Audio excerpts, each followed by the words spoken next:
Are you there? It's me, Margaret. Actually, I'm not Margaret. I got caught the other day and it said, stop faking being Margaret. People catch you every time. Um, but my point here today is not about Margaret. Instead, it's about this horrible, horrible woman. You want to talk about saying, I'm going to dedicate my life to being as maximally Karen as possible? Well, let me introduce you to a lady known as Becky Barnes Bowers.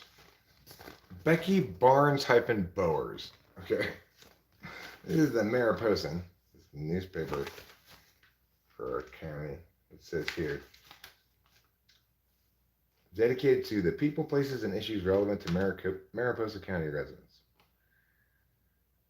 New residents' ADA complaints wreak financial havoc on local agency finances. Okay, Becky Barnes Bowers.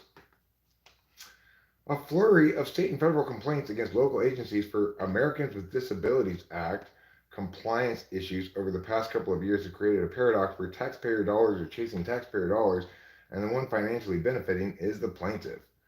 The complaints have been filed by Mariposa resident Becky Barnes Bowers, who has an extensive history of filing ADA complaints against both public and private entities from Chico to Mariposa.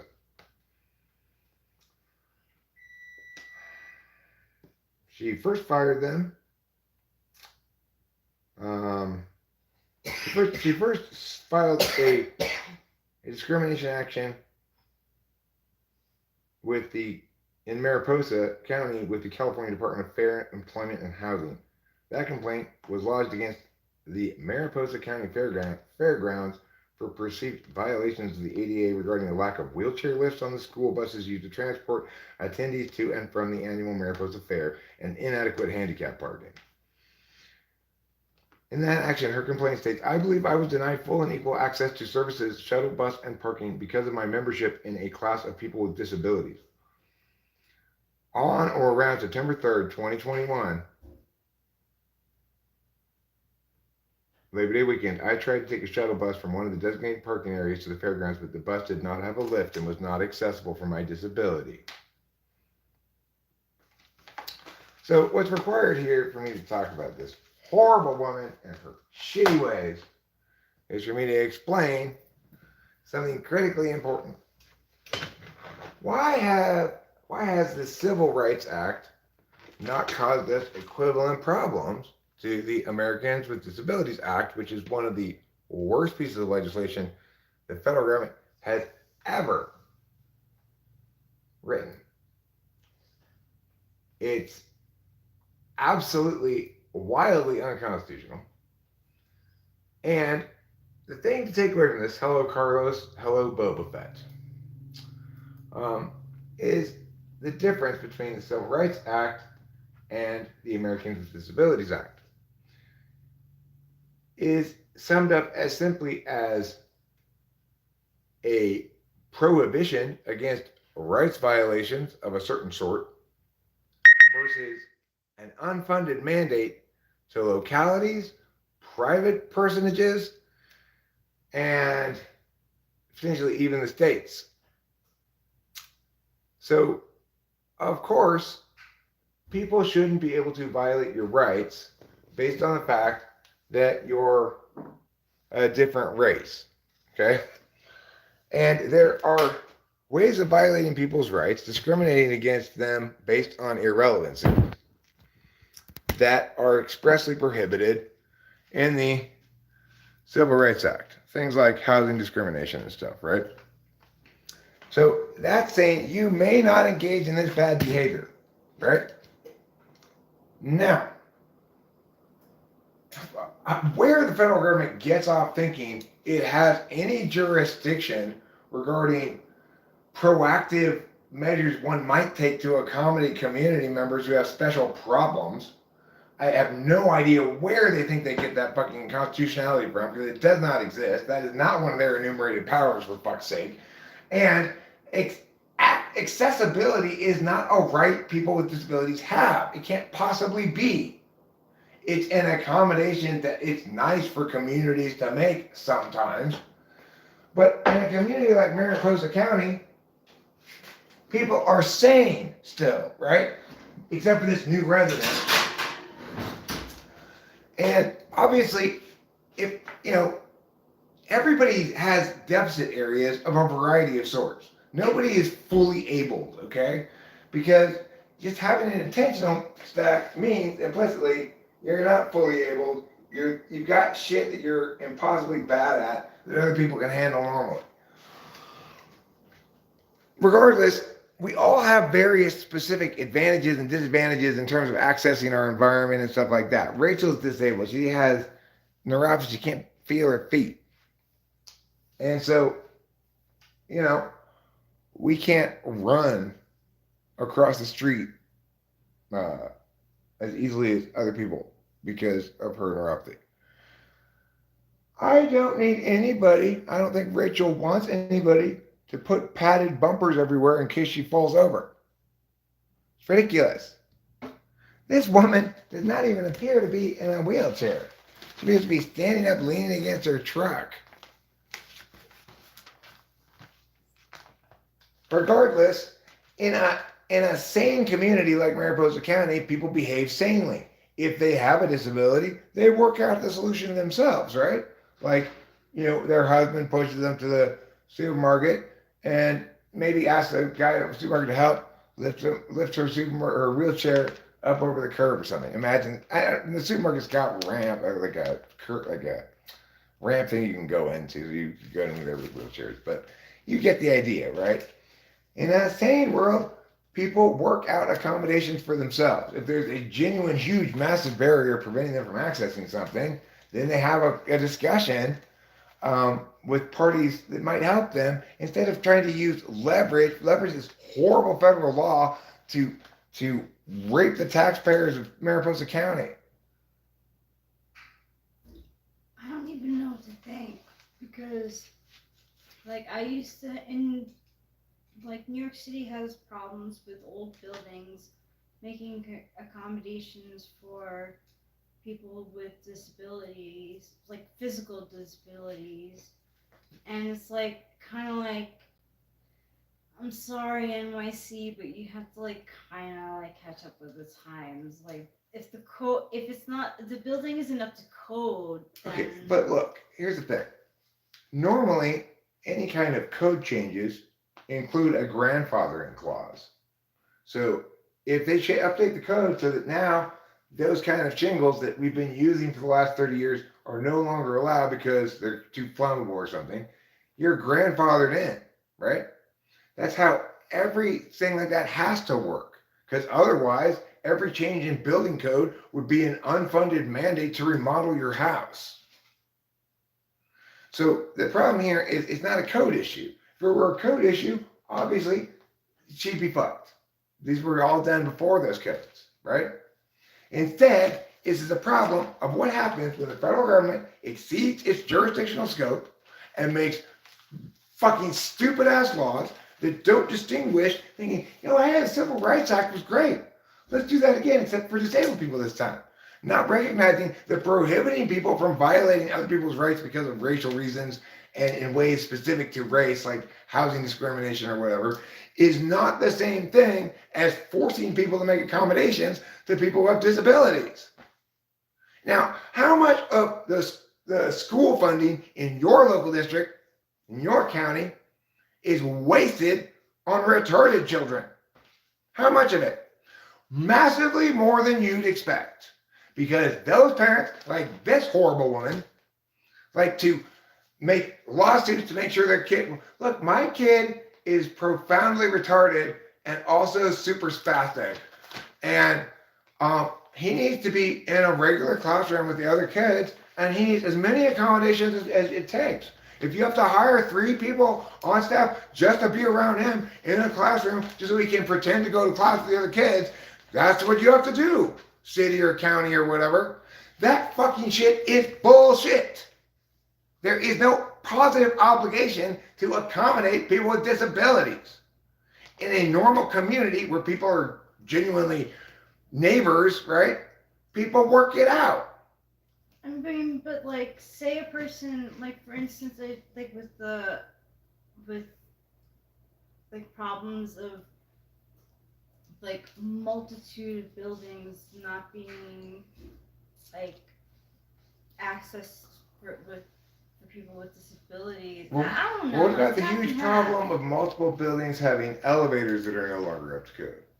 Nobody's worried about that. Oh, they should be. It's fucked. What about the huge problem of multiple buildings no longer being up to code in terms of building materials, like made out of bricks? The thing is, what are you gonna do? Force every property owner in New York City to tear down their entire building, and rebuild it from scratch? No, they can't do it. So why are we? It's a Why? major issue, And we should not treat disability access any differently than any other code issue. But then, like, it kind of forces. I mean, and then they just become permits. No, it just means that every time somebody does tear a building down and build it back up, now they have to do it to code. Now they have to include disability access. And what I'm saying is that woman, she was complaining first that there's no wheelchair lift on the bus, right? So then what did she do? She drove her car to the parking lot. And, okay, so you didn't need to take the bus in the first place. And then she complained, when she got to the parking lot, that she didn't have a special close-up handicap parking space. Right? Fucking wheel yourself in, you stupid woman. It's not, I mean, you got a parking spot in the parking lot, which is incredible for like a Labor Day thing or whatever. What are you complaining about? I think it's like a big law, though, to have. No, it is a big Parking law. It is. It's a federal law called the Americans with Disabilities Act.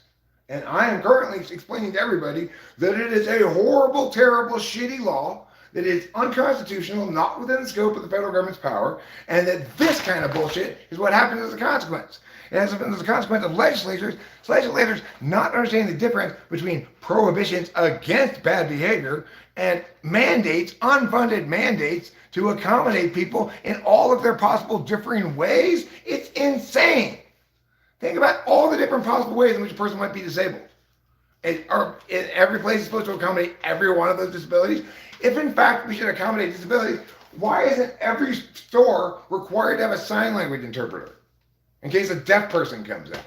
Why isn't every restaurant required to put their menu in Braille in case a blind person comes in? Are we going to accommodate every single possible disability that a person might have in all contexts publicly? We're going to mandate that from the federal level so that individuals, in fact, have to additionally, like, I need to have a extra big thing on the back of my car for sight impaired people who might still be driving, because we have to accommodate their ability to drive too, right? Why have we not required somehow someone to make it so that blind people can drive? Because it's fucking stupid conceptually. That's why. None of us object to the idea of like new buildings that go up that are public businesses, making them build a wheelchair ramp and stuff. That's fine. You know, when you tear down your building, start your business with a remodel, now you got to fix all the code issues, including the handicap shit. It can be a code issue. That's fine. But the idea that I mean, this is my letter right here. I don't need to mail them a letter. They just need to start searching YouTube for Mariposa.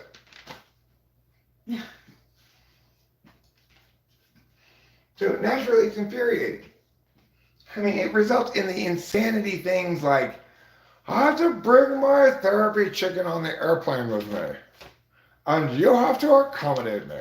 Well, then, like, all right, then women who are breastfeeding should be able to pull out their breasts and have their baby suckle on their breast. How is that relevant at all? I know, I agree with you completely.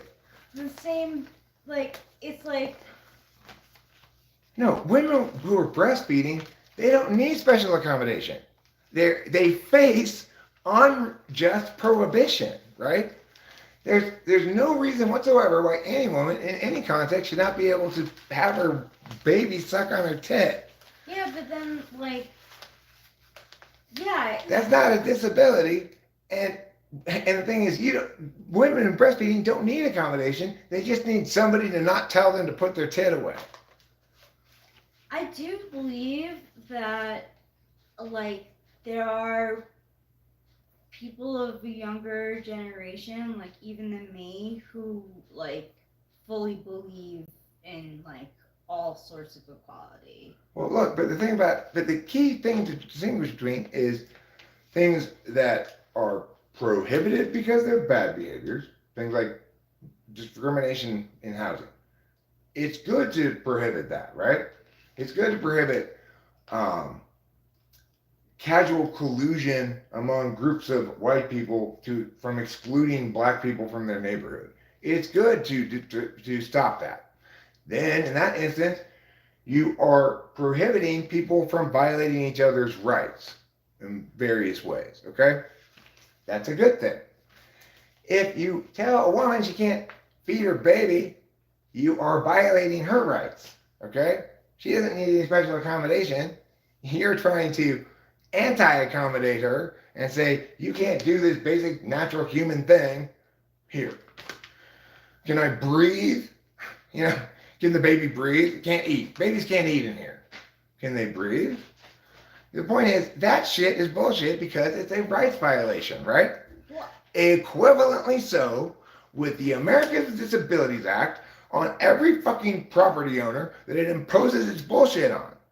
People don't have to do extra things to accommodate somebody with disabilities. That kind of positive moral indication, it might be a good thing to do. Maybe we should all try to do that, etc., or whatever. That kind of positive moral indication cannot be legislated effectively in the same way that negative moral prohibition can. Yes, it is wrong to discriminate against black people and breastfeeding women. No, failing to accommodate special needs is not discrimination. There's no positive obligation to accommodate your differences.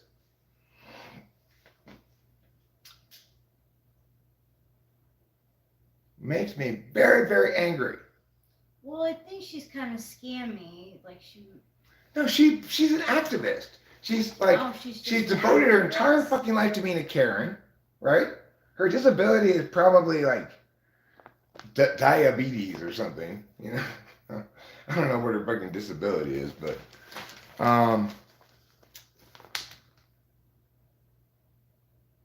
anyway, this horrible Karen needs to go to heck and stay in heck. See, the thing is, we shouldn't be accommodating to like aliens, like from space. We should all be as accommodating as we can to everybody, right? What we shouldn't be is forced by the federal government for the federal government bad law to situation such that this woman can force Mariposa County to spend tens of thousands of dollars on non-repairs. That's not right. Right. Mariposa County is not that rich. And now they have two choices. They can either fight this, which they'll lose because it's such a terrible law, right? You can see how it's a terrible law just in the fact that this woman should not be empowered to force Mariposa County to do anything, okay? This woman is a horrible blight on the community who never should have moved to Mariposa if she was so at war with it. Well, unfortunately, she's the person who moved here who felt like there was fucking things to change. And she's refusing to understand where she lives. Right. Let's see what it says here. This single complaint will result in $39,281 in expenses for the fairgrounds. The engineering expense through the California Construction Authority is an additional $6,461. Because the fairgrounds are a state-owned facility, the CCA must perform the engineering. The construction phase, which will begin next month, will include concrete, sidewalk work, asphalt, stripping, and signage. So it's actually, she tried to lodge a complaint in Mariposa County. Unfortunately for her, the fairgrounds are state-owned. It still costs the county $46,000 to get the state to fix it.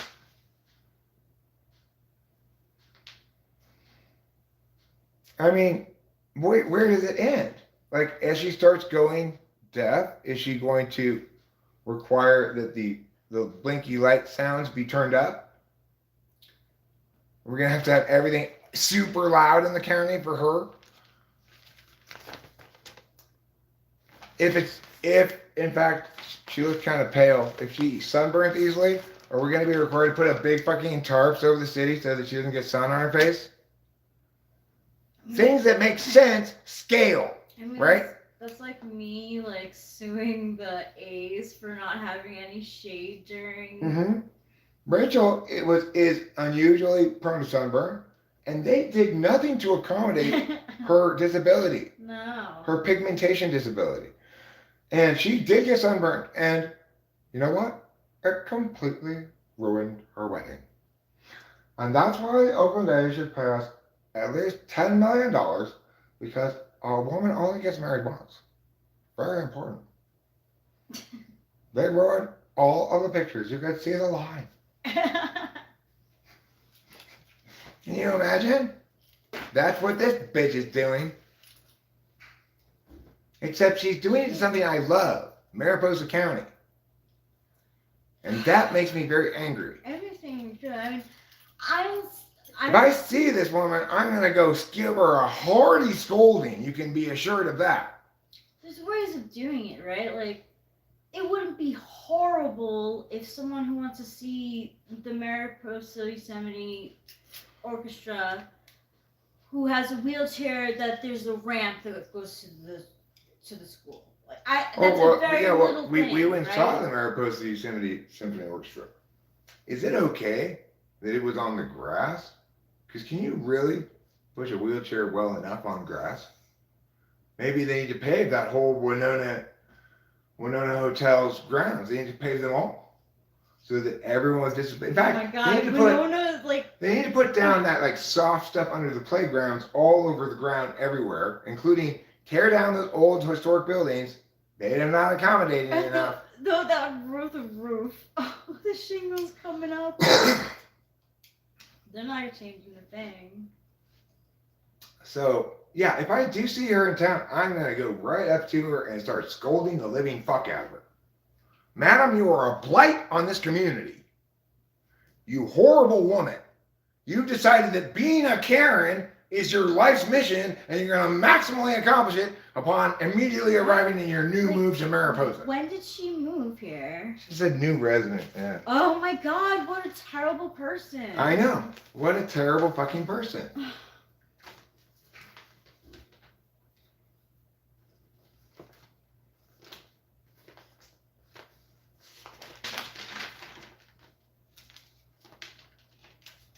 Mariposa should put a sign up saying, we were forced to do this by the lawsuit filed by Becky Barnes Bowers. We regret spending taxpayer money, but if you have a problem with it, take it up with her. Yeah. Does she have the money to pay for it? Of course she doesn't.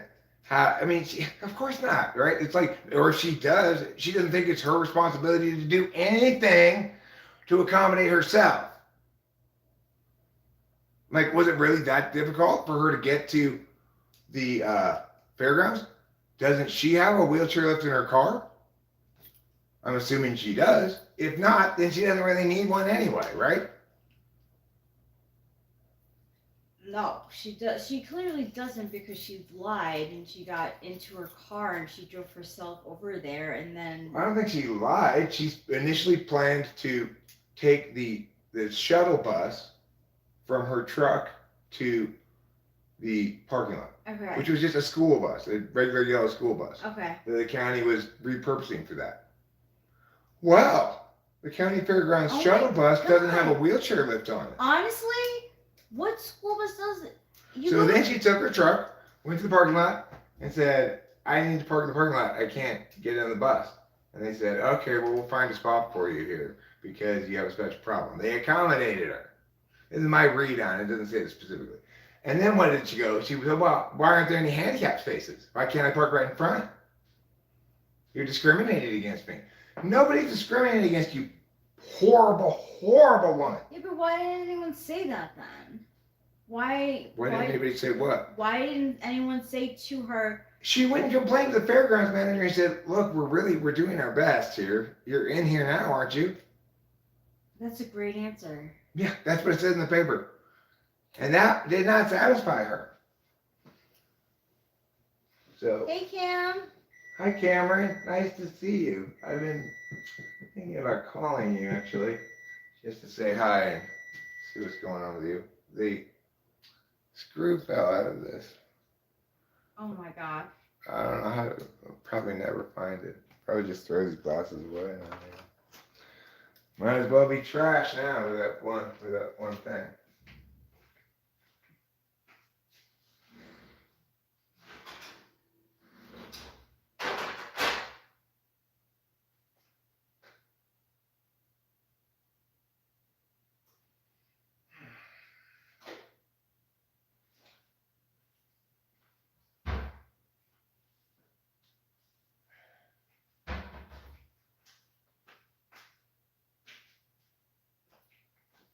Boy, do I want to give that woman a stern talking to. Tell her, you are a blight on our community, you horrible woman, for exploiting this terribly overreaching piece of federal legislation called the American Disabilities Act to cost me and other taxpayers in Mariposa County money so that you can get to the fairgrounds more easily. You horrible woman. It's terrible. You don't even consider whether or not it's just, only whether or not you can force it based on the horrible law you're referencing. Well, like, she's probably an ESFP. She's like Michelle Shocked, right? Who never even asked me to take down the video that she now is saying comprises bullying that she's basically suing me for. If she had asked me nicely to take it down, I probably would have just taken it down. She was never nice throughout the whole thing. No, at no point did she try to be civil with me at all for even a second. I made a mistake. I didn't mean to say ESFP. I meant ENFP. I was thinking she might be an ESFJ. That's my second thought. Because they can be very Karen-y. They are Karens. Yeah. And this woman is clearly as Karen as you get.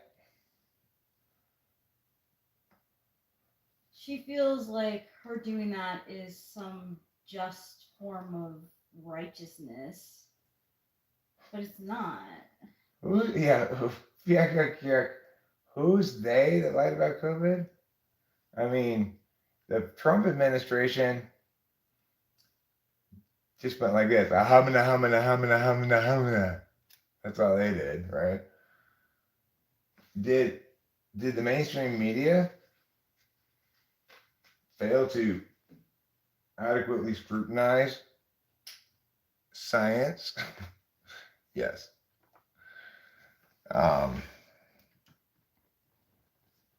Clearly, it's not the case, though, that they lied to us. It's much more clearly the case that people are, as I said at the time, stupid and scared. And it's like, seem to think that up high up there somewhere where we can't see are individuals who are really smart, pulling the strings, and also evil. What, have you met such smart people in the population, such that you have good reason to believe they exist? Besides me? And I'm obviously not an evil string puller thing. Yes, TE Doms get in positions of power and do evil shit all the time. They're not smart enough to do it for good reason. They do it because they misunderstand the scope of their TE power. They think that it doesn't matter whether this needs to be universalized or can be particularized or whatever, that I can just TE it anyway, and we don't need to worry about the means, just about the ends. And, TE stuff. But to conclude that therefore there's a they, you're just platypusing. Don't platypus. I didn't make this video to invite platypuses to come platypus.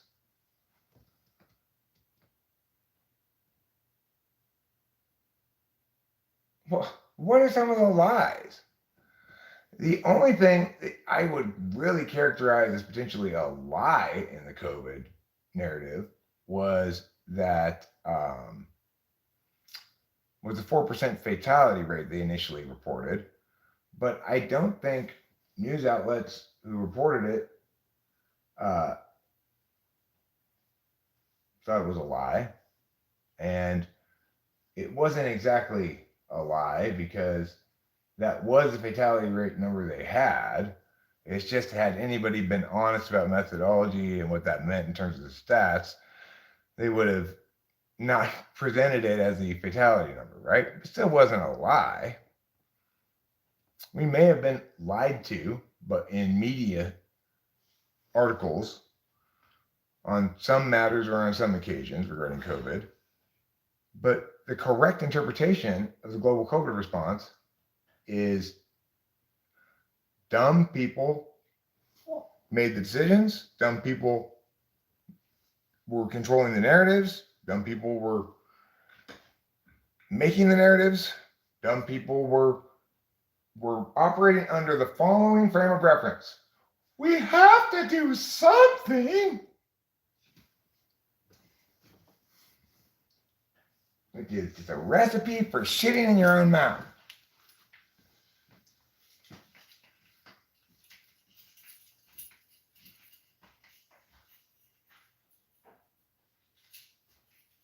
That's horrible, Hanamoto. I've heard that there are people who make their money suing cities. They drive around in their wheelchair, report routes, holes, etc., and sue when said repairs aren't promptly made. I mean, it's hard to make promptly made changes like that.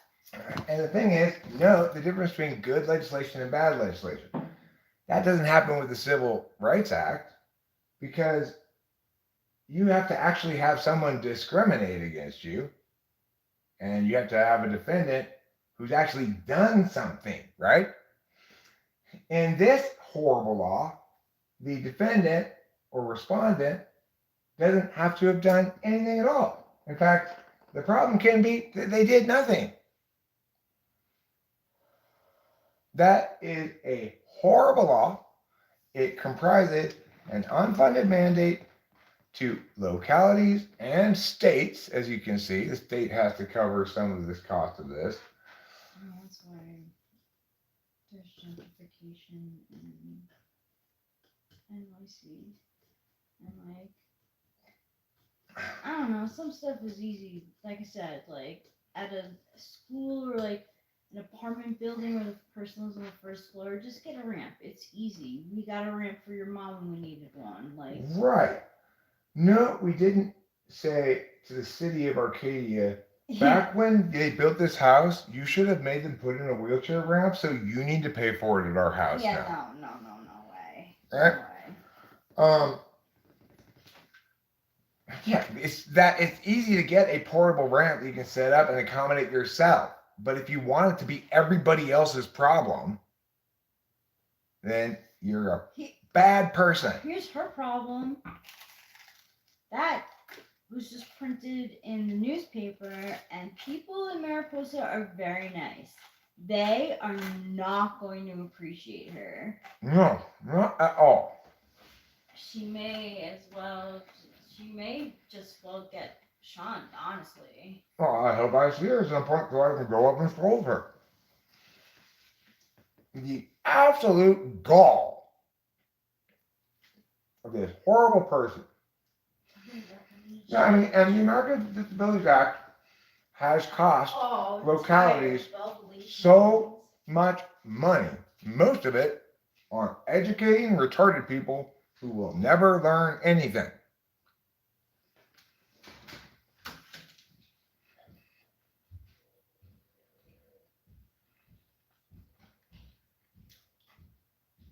In this case, it's the county fairgrounds. He's complaining because Mariposa is a rural county. It's a small county. It's not funded with massive taxpayer revenue. We only got 37,000 residents, right? So the county is being frugal and being smart and repurposing things. They're using the yellow school buses to be shuttle buses to drive people from their cars if they have to park far up the highway because the parking lot's full, down to the fairgrounds. They're old school buses. Why? Mariposa County is not rich. We have a sheriff. We have no municipality at all. It's only county. And there's only 37,000 residents. Almost all the taxes come from property taxes. Much of that is spent on schools. And whatever local taxes, sales taxes or stuff that they might get is minimized because Mariposa County has stressed the alternative to development, anti-development, trying to keep parcels big and not allow new construction as much as possible. Unlike Madera County, which wanted to capitalize on its proximity to Yosemite and approved all these various businesses and stuff, and is much more developed, right? They have the tax revenue potentially to, if you were suing them, it would be less offensive, right? The county's trying to be cool. The county has no obligation to even have a shuttle bus from the highway to the fairgrounds parking lot. People can walk down the highway. If she's in a wheelchair, does she have somebody who can push her?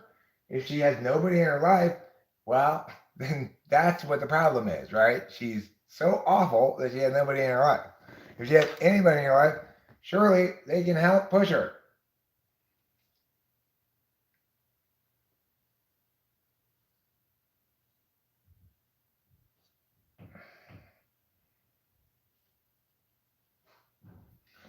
Well, at least in this instance, it's like this is a one-time fix for that particular place, right? So we don't have to worry about Mariposa County Fairgrounds eliciting a disabilities accommodation complaint again. But for fuck's sake, who knows how many businesses, small businesses, right? How many, like, what about, let's say, an old park in Mariposa County that doesn't have this? She'd probably go around and force Mariposa County to accommodate her, even though nobody should want to accommodate that horrible woman. Fred the Enchanted, say my name. Fred the Enchanted, say my name. Oh, it's an endless loop. You got me. Go to 10, print 20. Go to 20, print 10.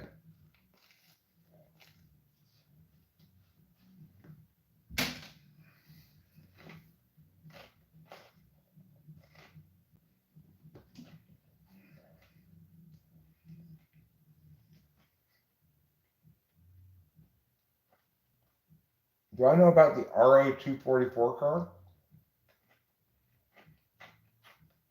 No.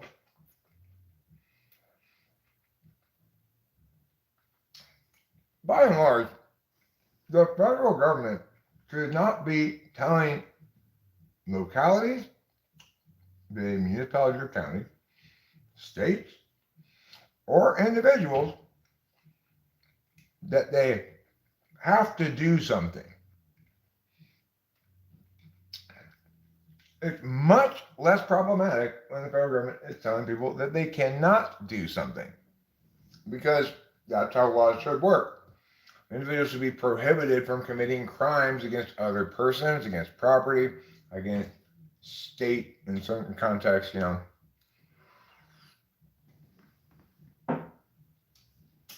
They should not be required to, that's not a good way to understand the world, government, anything.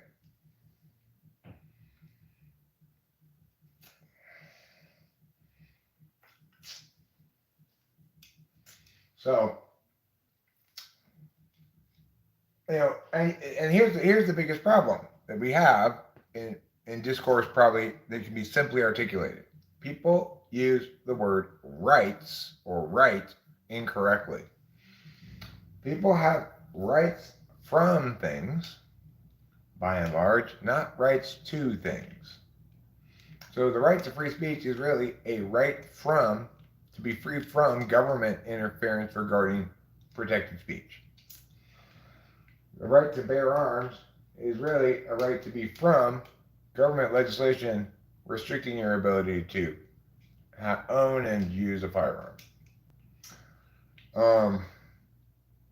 The Third Amendment, which I know is everybody's favorite, is a prohibition on the government from forcing individuals to quarter soldiers in their house.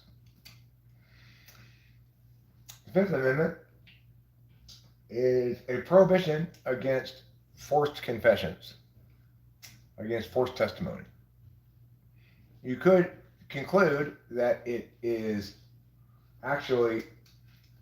follows logically from the First Amendment, but the Founding Fathers thought it was worthwhile to additionally indicate not only can you not restrict people's speech, you also can't compel it. Canada. I'm looking at you, Canada. You may have done well. Looks pretty good. Pretty good. In beating Ireland today in soccer. But I'm very disappointed by that, because Ireland looked like a great team, really.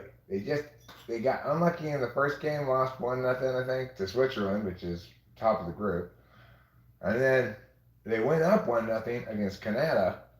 And then Canada squeaked out 2 goals somewhere in this little brief period of going their way. But the whole rest of the game seemed like Ireland was the more dangerous team. They didn't dominate possession, but they had at least as many corners as Canada did. And I feel sorry for the Republic of Ireland. They're a good team. They deserve to make it out of the group stage, but they're not. They're already busted out. They're not going to go advance. So let's all start to make this distinction. Like, Civil Rights Act, good. Prohibits bad behavior.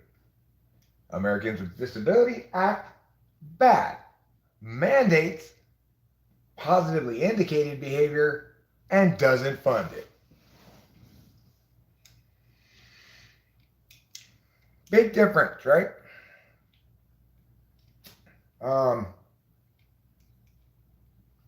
Like the Patients' Rights Act or whatever that guarantees you can control your medical information and stuff like that. Fine. Prohibits bad behavior. Obamacare mandates everybody buy health insurance. Bad. There's a huge, massive difference between legislation that restricts parties from engaging in bad behavior against other parties and legislation that requires parties to engage in good behavior towards other parties. We can never have agreement about what one's positive moral obligations or indications are, because there are infinite positive possible things you can do and not infinite time and resources, right? So we should never be legislating about positive moral indications. Only should we deal with justice by legislation through prohibitions. Of course, most prohibitions are not like drug prohibition or alcohol prohibition, fundamentally misguided, fucked up, horrible human rights violations. Most laws of prohibition are perfectly fine. Like If you murder somebody, you break the law. If you rob their store, you break the law. If you take their car, you break the law. You know, those are all fine prohibitions. We all want those prohibitions. That's the appropriate role of government. So what we see here then is understanding how America has gotten all fucked up, and it's getting all fucked up anyway. We can articulate it as a problem in a couple of different directions. We've got appropriate legislation that prohibits bad behavior. We've got inappropriate legislation that prohibits behavior that you might deem immoral, but is not bad, it's not crime, drugs and stuff like that, right? So only one of those two kinds of laws of prohibition is justified or acceptable or within the federal government's even possible purview of jurisdiction, let alone whether it actually is within one of their enumerated powers, thanks to their expansive view on their own power. It's grown, obviously. Then on the other end, we've got mandates. We've got mandates that position themselves as being the same thing as just laws of prohibition because they uphold people's rights. But nobody has a right to special accommodation at all. That's insane. Because if it were a right, it would need to be universal. That means everybody would have a right to special accommodation. And what qualifies as sufficiently disabled to justify accommodation is impossible to determine.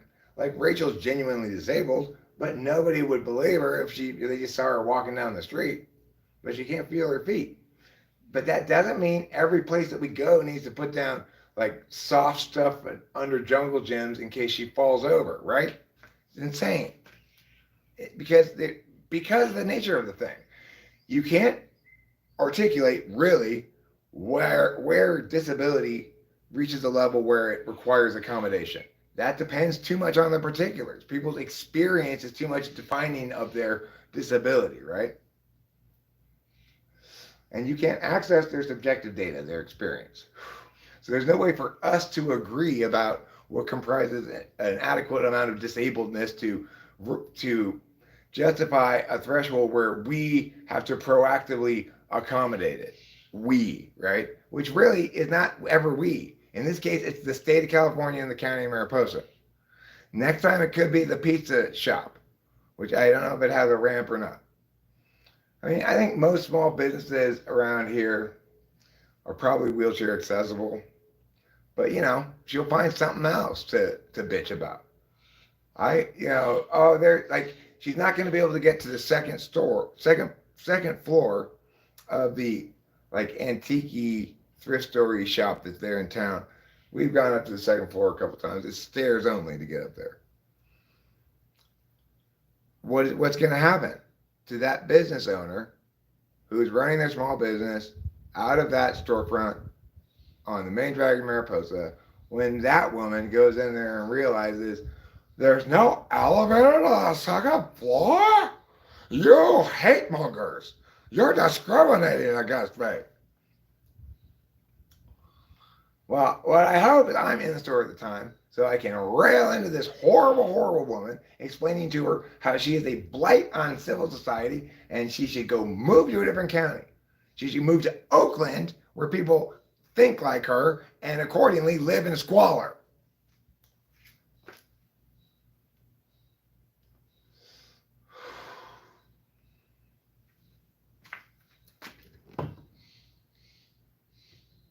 Ridiculous. Is the Happy Burger Diner? that would be a fun fight. The Happy Burger Diner owner has zero tolerance for this extra legal, pussyfooting.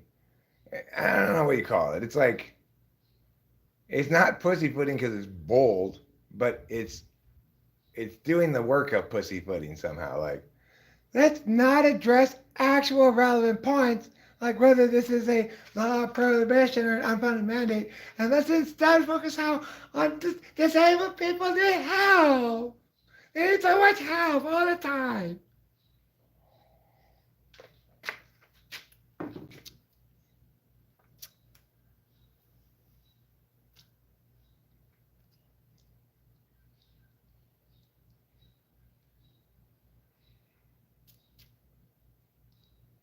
Like Rachel's deaf more or less in one of her ears. Should she be able to require that everything occur to her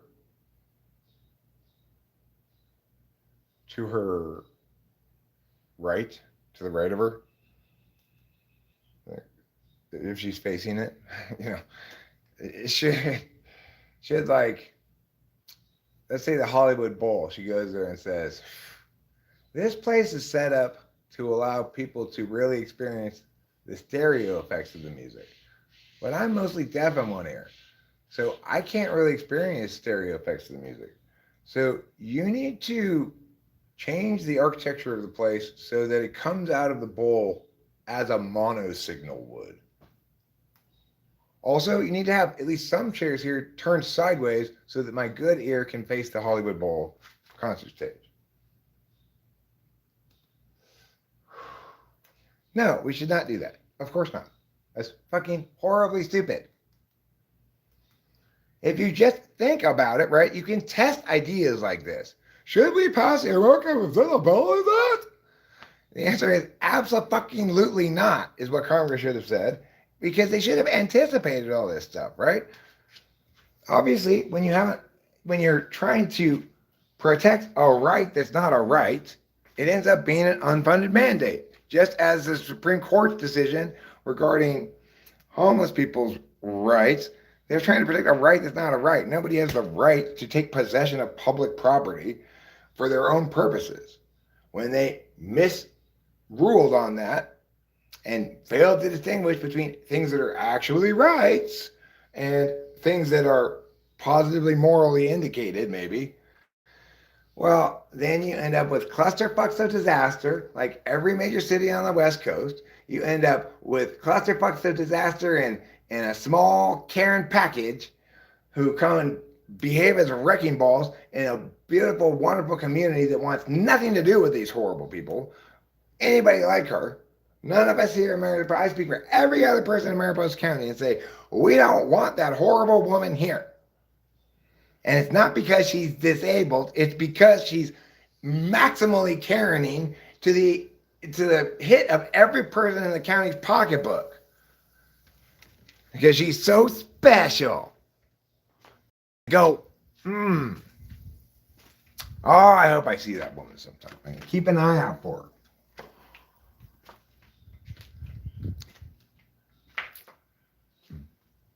Becky.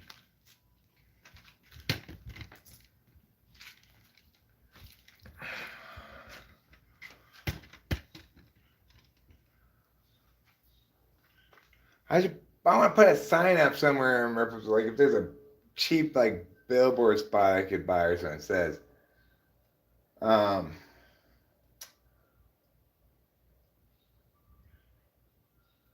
Mariposa doesn't like Karens, Becky.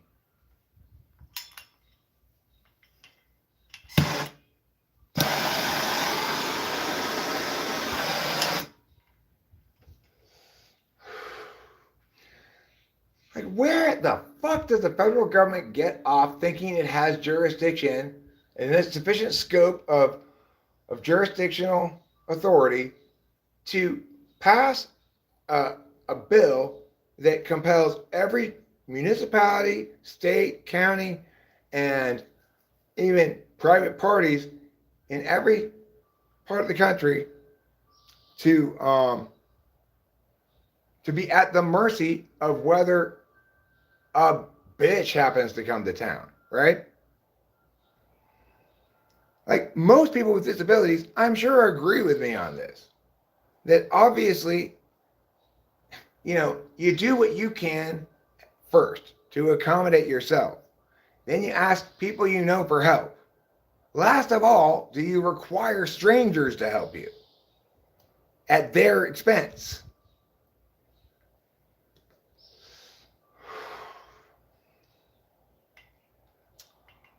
So, it's very much like the pronoun thing.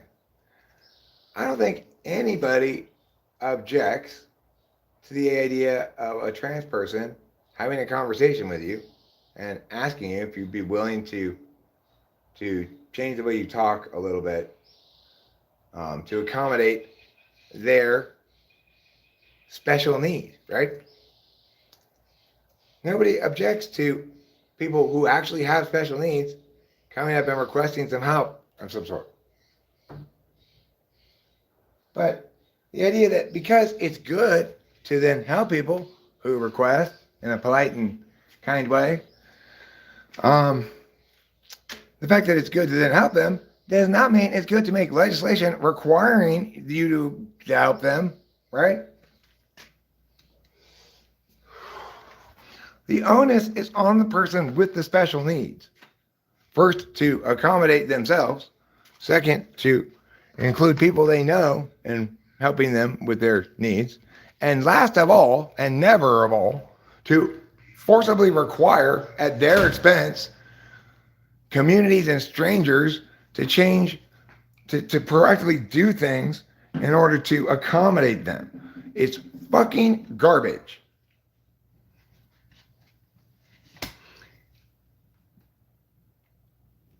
Yeah, and as Rachel points out, my mom at the end of her life needed a lot of accommodation. A lot of accommodation, right? And guess what? Here's another ill-fated adventure by the federal government. Hospice funding. Hospice funding was put in place to reduce total hospital costs because it's cheaper for somebody to die in hospice care than it is for them to die in a hospital. Okay? But what has happened? Because now there's you could consider lactose intolerance a disability. That way, not only can they not charge you extra for oat milk, they have to give it to you for free and help you drink it.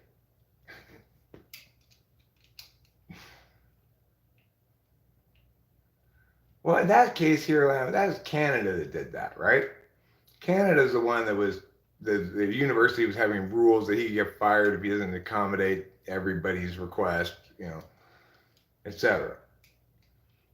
And I mean, the most vitriolic BLM supporters are the same population of people always at fault.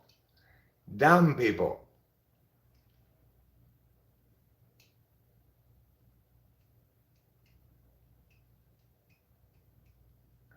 I believe there is a lot of hatred out there, okay? And I'm not saying that hatred is good. And I'm saying that in a sane universe, people who want special accommodation for whatever reason are requested politely and are afforded it by decent civic-minded people, right? They don't go around trying to strong-arm everybody to accommodate them because there's no positive indication towards accommodation. I mean, there's no positive obligation towards accommodation. There might be a positive indication to it, but there's no positive obligation.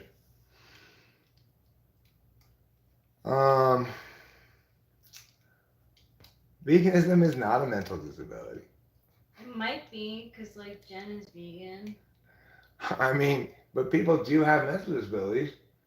A lot of people with Down syndrome who are retarded. Maybe things that are on TV are too hard for them to understand.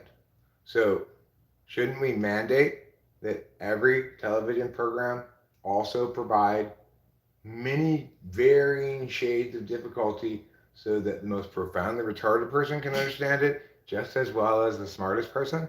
That's called ABC channel. That's called our public schools. That's called our public schools. Parents also ABC. Parents who are subjective in their calculi and have a student with a disability are activists. They firmly believe it's perfectly fine for them to force the school district to spend another $50,000 on just their kid. Of course, where do we get the least results from education? In special ed with retarded people, because they are constitutionally incapable of learning beyond a certain level, right? So we're spending vastly more money on each person who has the least ability to learn than we're spending on any person who has the most ability to learn. How does that make sense? I had a classroom of profoundly retarded 18 to 21-year-olds because part of the way that we accommodate people with disabilities is they get to stay in high school until they're 21. What? Yeah. Mm-hmm. So, you know, we have an extra 3 years of spending pointless money on their pointless nonsense. These students I had were, by and large, non-ambulatory. I sat there and drooled, like, oh. Oh my I'm supposed to God, write I individual laughed. education That's plans for terrible. these students. I'm supposed to write IEPs for these students to help them learn and get better at things. They're stuck exactly where they are. Yeah. They're not going to learn anything new. They're already adults. They couldn't learn in their first 18 years. How am I supposed to teach them to feed themselves now? Oh my God. Teaching a kid to learn how to feed themselves, forget about it, like an adult that's like. And the crazy thing is, by the letter of the ADA, I was required to do things like make a simplified Shakespeare curriculum that's age appropriate for 18 to 21-year-olds so that they can learn age appropriate stuff. They can't feed themselves. They wear diapers and need to be changed on the changing table. They cannot speak. But you want me to modify Shakespeare curriculum so that in the classroom they can have the same kind of experience as regular ed students and have their age respected. That's mind blowing. While concurrently in the IEP, also having a goal or benchmark or whatever they call it, depending on the context, of teaching them to feed themselves.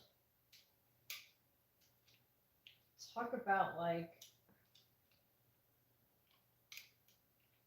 different ends of the spectrum. I just played the piano. I fucking lifted the kids, changed their diapers, fed them at lunchtime, changed them again after lunchtime, and the rest of the time I just played the piano.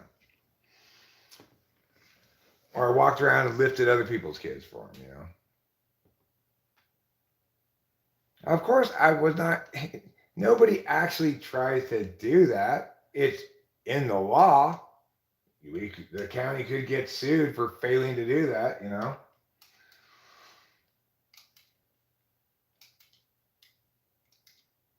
But I mean, talk about a difficult position to fill with good people. Brittany was here the other day, acting bizarre. So that the person came in saying they were male ENTP. That was Brittany. Well, I'm glad I called her out on it then, because I said at the time. You did. Like, the only female ENTP I know is Brittany, and she's definitely not an ENTP. She's definitely an ESFP. Yeah, you said that exactly.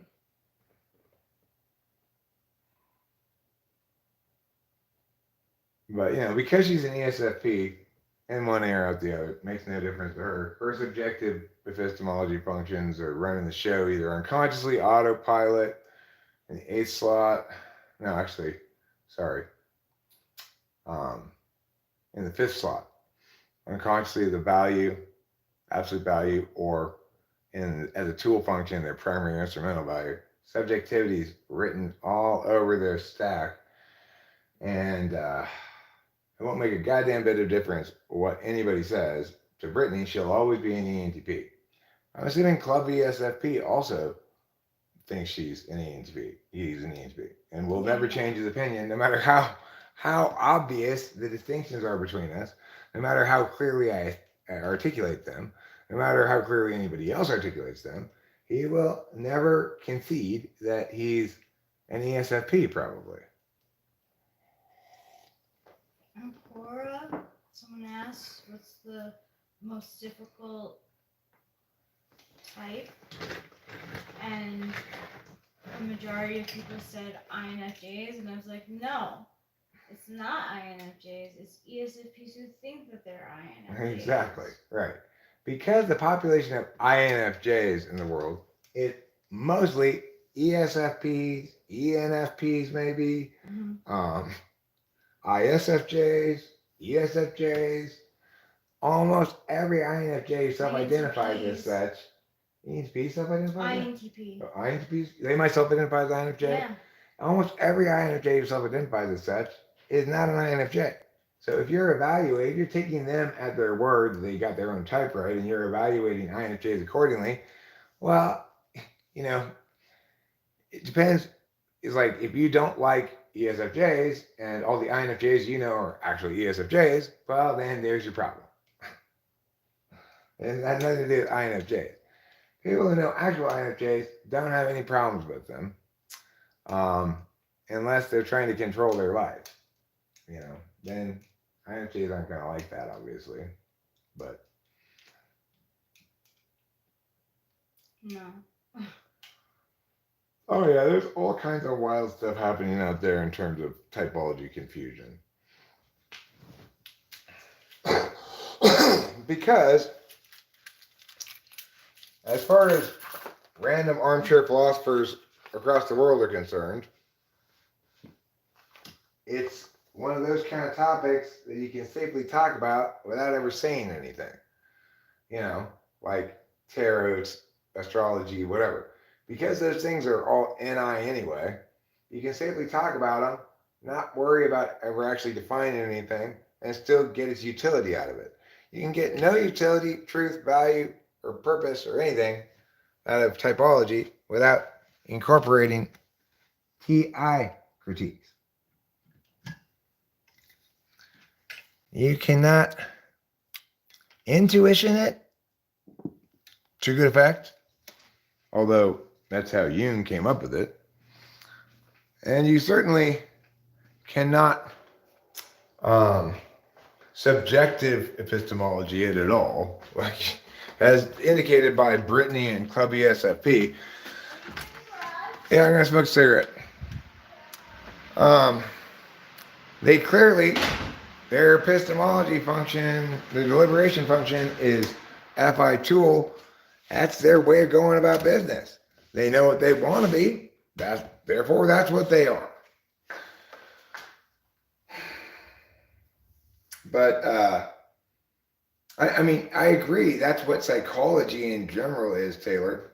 But there are certain specific areas in psychology where there's clarity and certainty. Like, for example, what comprises healthy behavior among relationship partners, or at least what comprises unhealthy behavior between relationship partners, is pretty clear cut, right? So we have lots of things in psychology that are correct and straightforward and true and decisive on the matter. We know that BPD is caused by abuse, for example, not genetics. Nobody is disputing that, really. So there are plenty of things in psychology that are solid. They're just isolated things.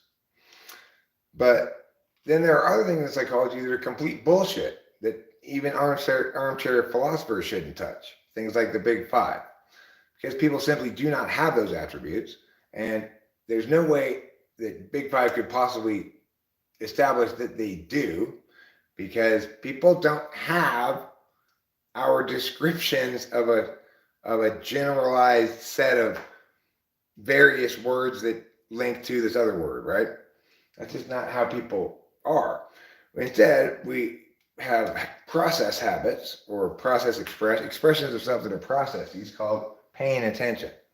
And those paying attention things, they are processes that allow you to manifest as a human being in all the ways that humans can manifest, by interfacing with things that require real-time responsiveness, by taking action, either concretely or with words, in ways that is turn-based, or in ways that are not SE, you know. We have the ability to know things instead of having to figure everything out. We can remember it or we can intuit it. And we additionally have the ability to figure things out, either according to a disinterested object of calculus with TI or an interested subject of calculus with FI. So the thing is, that part of typology that I've articulated clearly, and I have lots of empirics to back it up because I have so many typing sessions where I've asked the same kind of questions, and can show the correlations between like polar here means meow here kind of thing. I haven't done the work, but I mean, I haven't done the data management work, right? Like I haven't compiled data and looked at it and analyzed it, but I'm operating with a disinterested calculus all the time anyway. And I can tell you in no uncertain terms what I know for sure, what things are as close to 100% as possible, way more 100% than anything else in psychology testing. Um, so it depends on a specific psychology subtopic.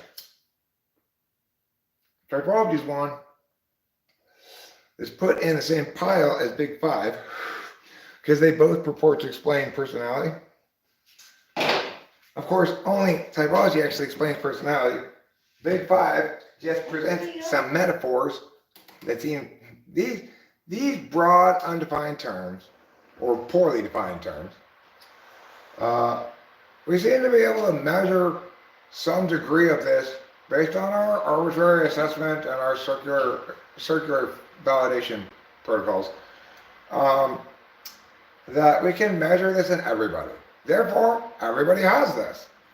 No, nobody has that. What you're measuring is just your generalized impression of what's actually a phenomenon that's the outcome of cognitive function interplay, right? We can explain all those things way better with cognitive functions than we can ever dream of explaining them with vagaries and nonsense.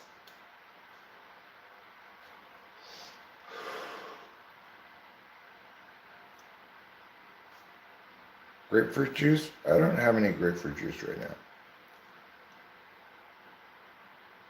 Oh, things I have an interested calculus in. Well, like today I have an interested calculus all day long, right? Like I got up, I knew what I wanted to do first thing when I got up. The first thing, no, that's bad typology, flow state. Defensible typology doesn't do that. That's why it's correctly articulated here and not elsewhere.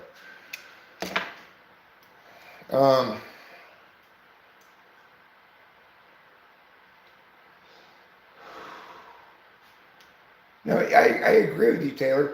To the extent that people talk about typology in archetype terms, the diplomat, and that kind of shit, well, then that's just playing, children playing, right? That's not anybody doing any serious intellectual work.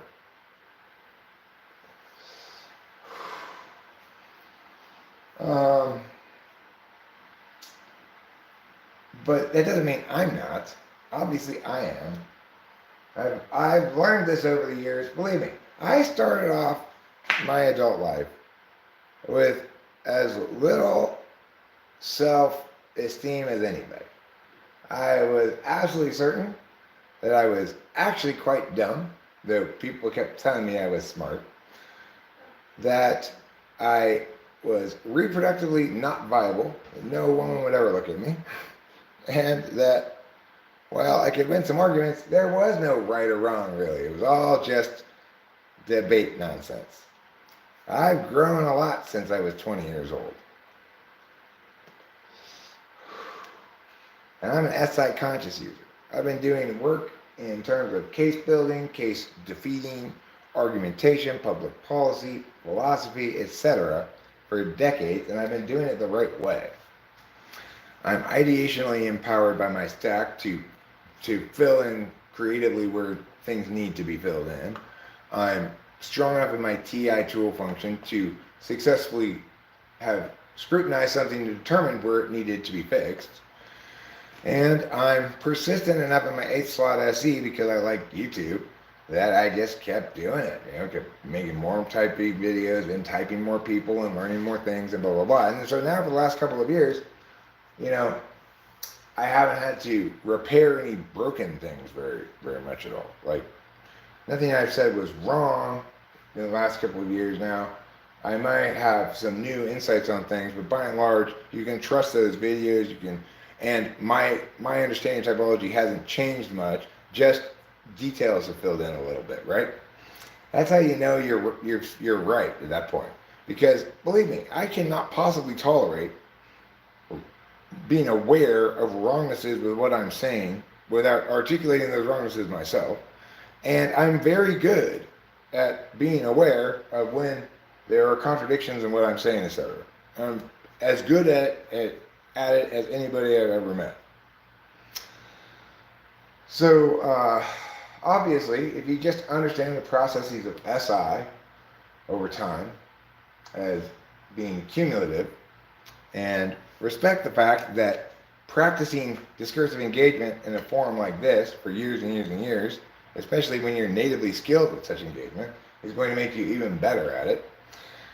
Well, it's understandable why then I have been awarded these glasses. These are called Jung's Shades. They're awarded to the person who figured out typology. Can I have beef. Okay, Just not you. state your beef.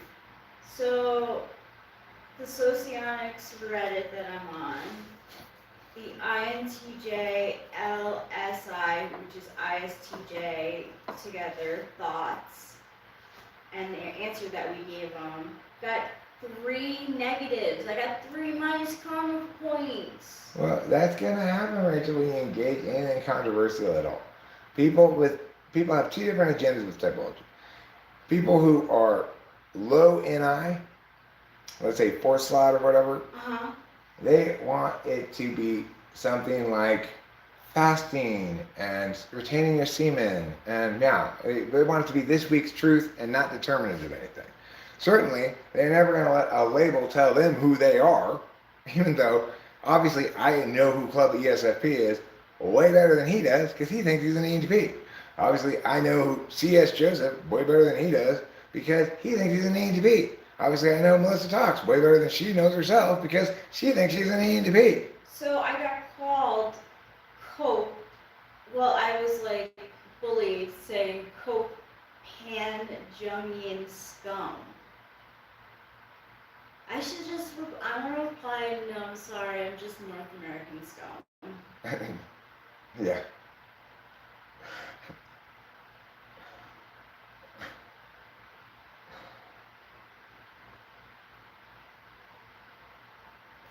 Yeah, so people, you have a large army of people who are committed to making sure that typology is not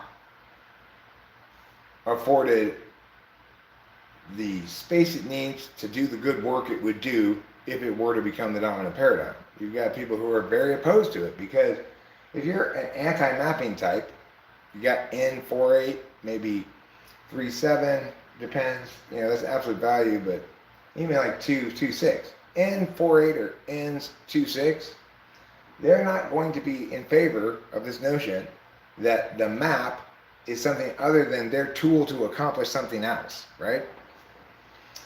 That the map would be determinate as to explaining reality and their identity, their interactions with others, and many other factors of life. They don't like that idea because they're not accustomed to going map first. They're accustomed to going reality first, and for the map to be endlessly malleable. That's how they close the gap. They close the gap not by changing reality necessarily, but by changing the map.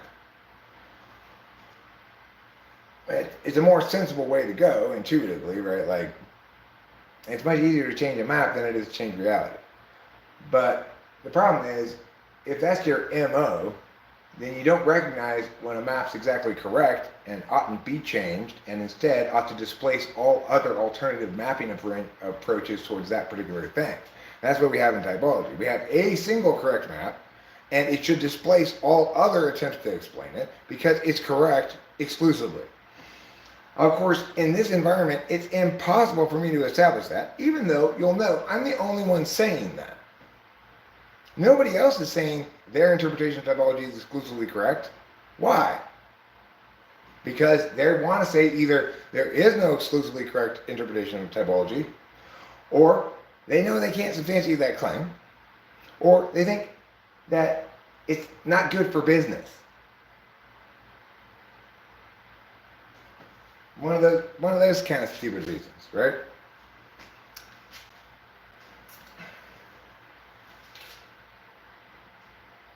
And Rachel is cursed because she understands typology pretty well at this point, and she's interested in going out into the internet world and engaging with typology information. But every time she does, she finds heaps of horse shit. Yeah. At least on Reddit, anyway. Everywhere, Rachel. Everywhere. Well, you know what actually had like decent information and I think accurate information? What's that? Was Personality Cafe. Well, I mean, it might. The thing is, with any of those forums, you may have some individuals who are much less wrong than others about typology, but unless they're directly applying defensible typology as I've articulated it, they're always going to be wrong in some aspects of it because they don't have the top level stuff down. They don't understand what the prime directive is. They don't understand even what a personality type is, that it's an intentional configuration, right? That it is configured in one of 16 possible strategies towards attaining the prime directive, closing the gap between expectations and reality.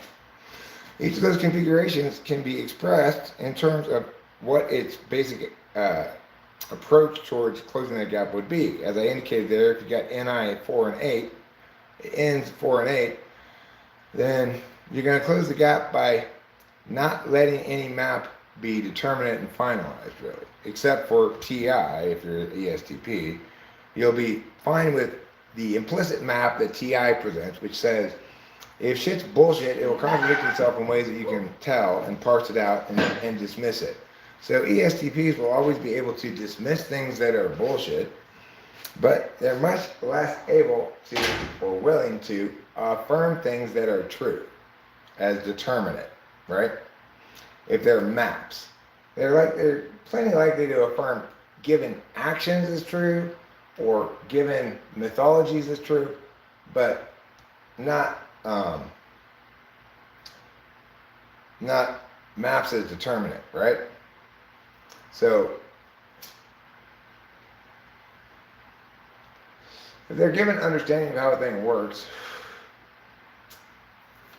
encounters an instance of reality contradicting that, they'll alter their understanding. Sometimes they shouldn't. Sometimes they got to figure out why it doesn't actually contradict their understanding, that this may appear contraindicative, but actually fits in. And or maybe they need to adjust their understanding so that they understand it better so that this does fit in without creating new problems. That kind of stuff requires NE though, you know?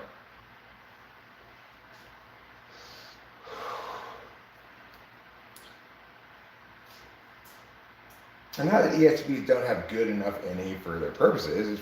It's not bad, but it's like my SE. It's good for their purposes, not for any universal purposes, really. So I'm good at live streaming explanations about how things are versus how they should be, why they should be that way, and even potentially what we could do if we were positioned accordingly to change things, a strategy at least in general towards actually improving things. This is what you call somebody giving actual discourse in a meaningful way. It's important. And of course, I am extremely fortunate because unlike most days, somebody gave me $10 today too, wow. Yeah. Unlike most days, 15 people are here listening, so that's pretty good, you know. If you guys just start the revolution by telling everybody else, you should go listen to Eric, he's right about stuff, then we'll be off to a rolling start. Unfortunately, here's the problem I have. Even the 14 people who are here, you don't even agree with me. Do you have the lighter? Yes, I took the lighter and put it in my pocket. Thank you for keeping it warm. Mm-hmm.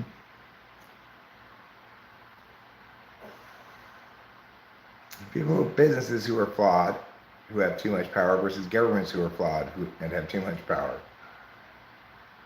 Oh, thanks, Light Joe. You're a sweetheart.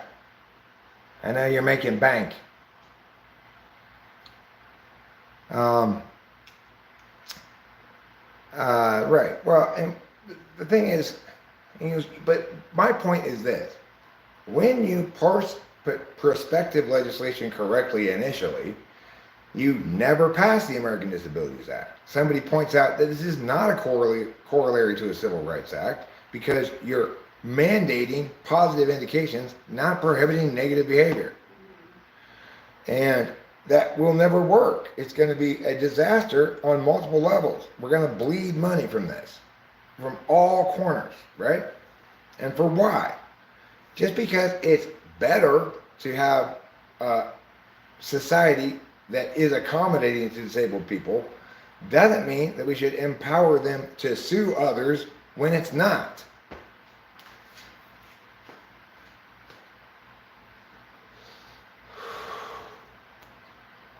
So the point is, if people listen to Eric and respect the order of questions, legitimacy first, and understand that even though we may not be able to articulate why exactly or how exactly this affirming of this illegitimacy will, as all such affirmations do, result in a clusterfuck of problems, believe me, it will. May not be able to anticipate how yet, but every time this shit happens, bad stuff happens, right? It's like Obamacare, unfunded mandate to every citizen to purchase health insurance. Ignores, it says, oh, we're going to solve the problem of free riders, thereby making healthcare cheaper for everybody.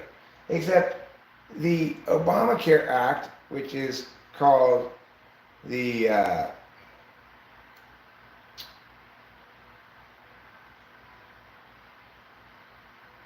I forget the acronym for it. Let's call it Obamacare. Instead, it balloons to this 1,000-page bill that requires each individual not to purchase the only thing that makes sense, even conceptually, liability-style health insurance, where you have a high deductible, low premium, high deductible, and you basically never use it, never go to the doctor unless you really have like a traumatic injury or heart attack or cancer or something like that, in which case it won't bankrupt you because the health insurance company has to then pay those bills, right? That makes sense to mandate, at least conceptually, in the same way that car insurance liability insurance makes sense to mandate conceptually. It's not a good idea. It shouldn't exist. There should be no mandate requiring people to buy health insurance or car insurance, right? People take a risk when they engage in driving. They might crash into somebody or they might get crashed into. If you want to eliminate any financial risk from driving, either from somebody suing you or from somebody damaging your car, then you get full coverage, right? That way, if you get into an accident, it's your fault, your insurance company pays. If somebody crashes into you, you don't have to worry about whether they're insured. The idea that it's okay for the government to require people to get car insurance is completely back-asswards, because in the first place, they've already informed us that driving is a privilege, not a right, okay? So there's no expectation that any liability you incur at the hands of another driver, that they're going to necessarily be able to pay the damages, right? You can get a ruling, you can get a judgment rendered against them. You might be able to, what's that called? When they take a bit of money out of your wages every month, what's that called? Something in your wages. I forget what that's called. You might be able to do that, but you understand, because it's a privilege, not a right, that you have no expectation of engaging in this behavior in ways that allow you to maximally hold other people accountable. Well, that's fine. I have no problem with banks requiring somebody who's purchasing a car with their money to insure it. That's perfectly fine. Garnish, thank you. You know, it's so different garnishing a breakfast plate with parsley and garnishing your wages. If you were going to just determine the meaning of garnish your wages from the meaning of garnishing a plate with parsley, you'd think, well, that sounds nice. Are they going to like put a bow on my check or something? But no, that's not what happens.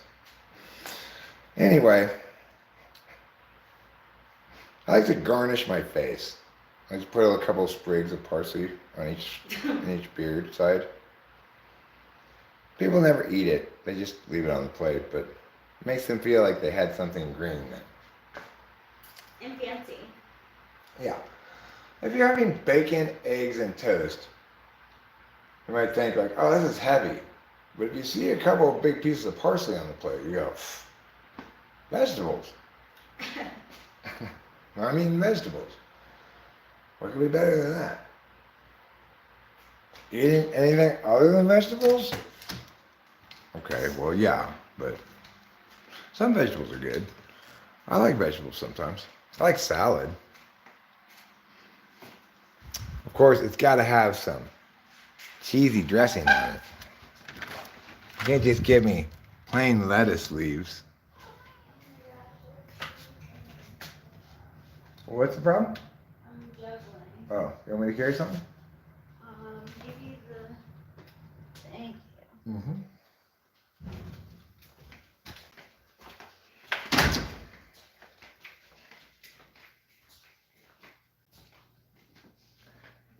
But that's really worth noting and significant, right? That nobody else is making the claim that they are exclusively right about typology, or that their explanation is exclusively right, right? So those people, accordingly, should not be that interested in typology.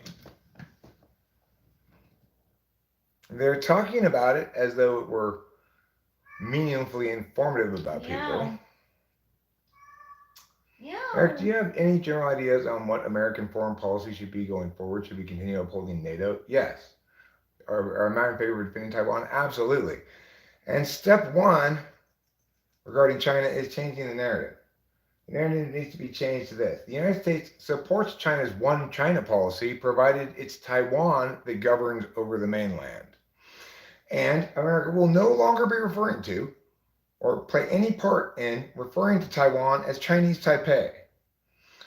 Additionally, if China wants America to let them conquer Taiwan, they need to win the argument as to why it's just of them to do so. Given that their only argument is that one China is preferable to zero Chinas, or to two Chinas, then I refer to my counter plan. Fine, unify, but have the nationalist government in Taiwan take over all of China, not the other way around. If Taiwan hadn't stupidly left the United Nations in protest for admitting Red China as a member, then Taiwan would have all the legal arguments on their side as well. They'd say, hey, as far as we're concerned, and everybody should be concerned, you're not even a real country. You're just a paramilitary organization still in control after successfully executing a coup.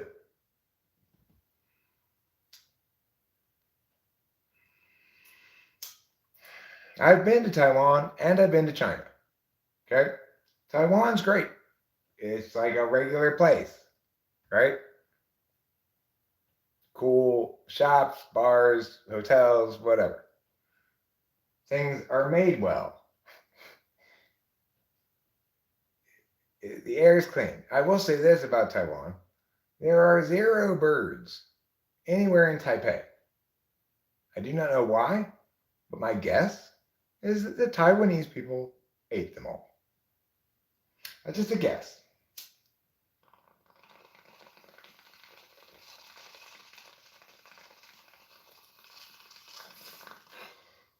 I mean, the thing is, I would also make the point, I will make it now and would make it with the bully pulpit if I had it, that despite the fact that we don't like China taking over Hong Kong, we have no argument to make against that. That was the deal they made with Britain when Britain took over Hong Kong way back when. Their lease ran out. It went back to China. Yeah. Now, the best argument we have is that it should have gone to Taiwan, not to Red China. That was the government they made the deal with, not with the communist government, right? The communists weren't even a twinkle in Mao Zedong's pants when Britain signed that deal with China over Hong Kong. They should never have been giving any money to the PRC at all. If there was a 99-year lease and they had to pay money every year, it should have been paid to the Taiwanese government, the nationalist government, which escaped to Taiwan when the communist thugs overran that country and guaranteed it would be shitty for the next 100 years. Taiwan's great. China is not great. You can't drink the water there without getting heavy metal poisoning. The air quality is absolutely atrocious. The construction standards are so poor, even I would do a better job. Like the gap between the top of the door frame and the door is like this big and the wind is blowing in. This is in one of the nicest apartments in Shanghai. They've got old ladies pulling carts, walking down the street, sweeping stuff in the gutter and putting it in their cart as a means of street sweeping in Shanghai. Think about the quality of life and level of prosperity out in the countryside.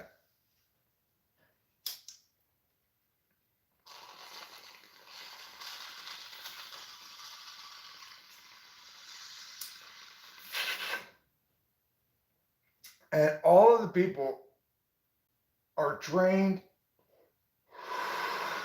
to never make decisions. So when I was in Wuxidong trying to put together a tournament, I needed answers to things. And everybody at the school, including the highest up people at the school, all said, oh, well, we'll have to talk to Dr. Miao. But he's in Hong Kong right now, so we can't talk to him now. I need to make this decision now. I am telling you, don't talk to Dr. Miao. Affirm that I can unilaterally make these decisions. Dr. Miao doesn't know anything about how to put together a debate tournament. Oh, well, we really need to talk to Dr. Miao. That's China for you. People trained to be dumb and to be unwilling and unable to make any decisions for themselves.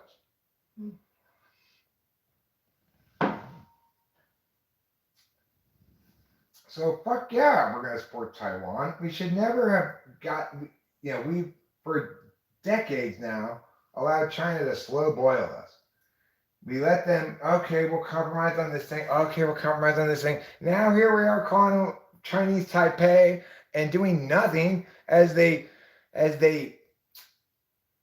pull a Putin on Ukraine's equivalent in Taiwan, but much more shady and sneaky than Putin does it. Putin's not as smart as the Chinese, right? Chinese are very effective at taking a long-term plan and just gradually taking control of the country without ever involving any troops, right? Not on my fucking watch, fucking commies.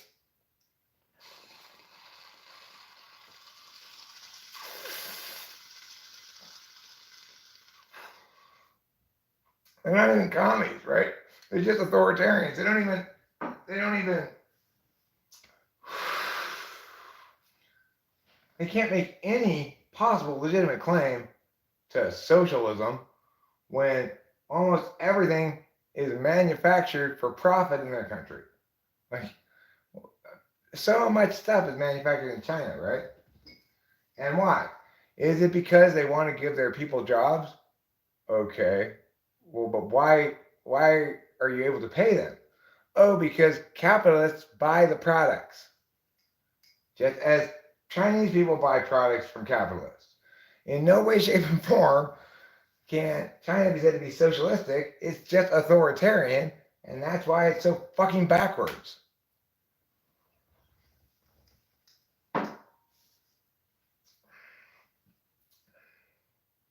So, let's change the topic slightly to something that's a little bit more positive, but also super cool. Namely, tonight at 6 o'clock, just 3 small hours, the United States National Women's Team and the FWWC 23 will be playing against the Netherlands. Can we grind some more weed for that occasion? Yes, and you know what I know I need to do, darling, and I'm going to do it right now. It is long overdue for me to roll you a bunch more joints. Oh, thank you. So I will do that. I'm going to, as usual, put on a show while doing it. So what I'm going to do for you, viewing audience, is we're going to set this camera up so you can be impressed and amazed by the speed and deftness with which I execute this process.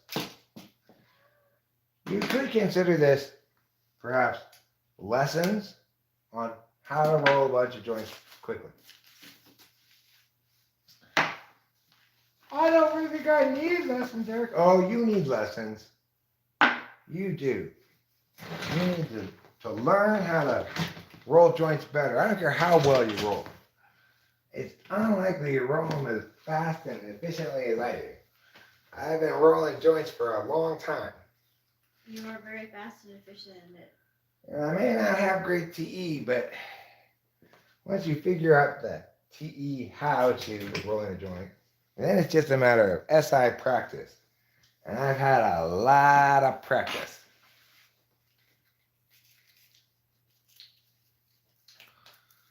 Okay, so first thing obviously one needs to do when rolling joints is grind some wheat. You don't want to put too much wheat in the grinder because it makes it too hard to grind. So just put the right amount of wheat in the grinder, which is that amount right there. Now, take the top and you're going to squish it down with a squishing motion. And then you're going to turn the top of it like this. You want to go outside? If your grinder is all gunked up with resin and won't turn, then you just put it in the washing machine if it's a metal grinder. Don't put it on the hottest setting though. I made that mistake. I did make a mistake. I put it on pots and pans. What happened? It got gray like that. Well, who cares? Okay. I don't care what it looks like. Right. It works fantastic. I'd say put it on pots and pans again. Okay. Meow, meow. Yes. Come on, you go outside. Now, Or you just want to hang, you just want to talk to us. the other thing you should do is acquire one of these. It's a little silver spoon. Oh, you look so tired. Silver's good because it has antiseptic qualities. So it's like a surgical instrument, kind of, you know. It's a self-cleaning surgical instrument. Now you put about that much weed in there, and then you roll your first joint. You do that with your thumbs and your index fingers like this. You make a little elongated infinity sign with these 4 fingers, like this. And then meow like this. And then the hardest part, of course, is where you're going to tuck it out. Then you tuck it, and then you roll it, and then you lick it, and then you stick it. Tuck it, roll it, lick it, stick it. Those are the last 4 steps of rolling a joint. Let's figure out what the first 4 steps are. Tuck it, roll it, lick it, stick it are the last 4. The first 4 are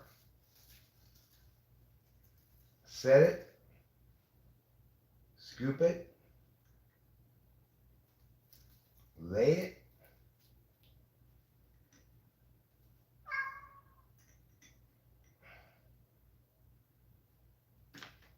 smooth it. Okay, so place it, scoop it,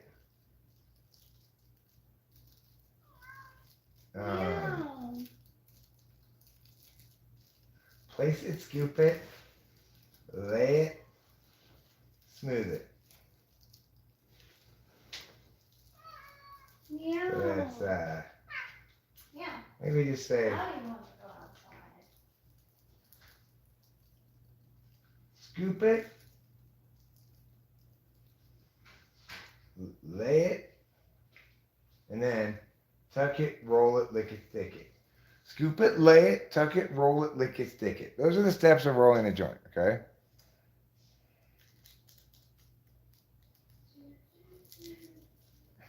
I'll repeat them. You guys should be taking notes.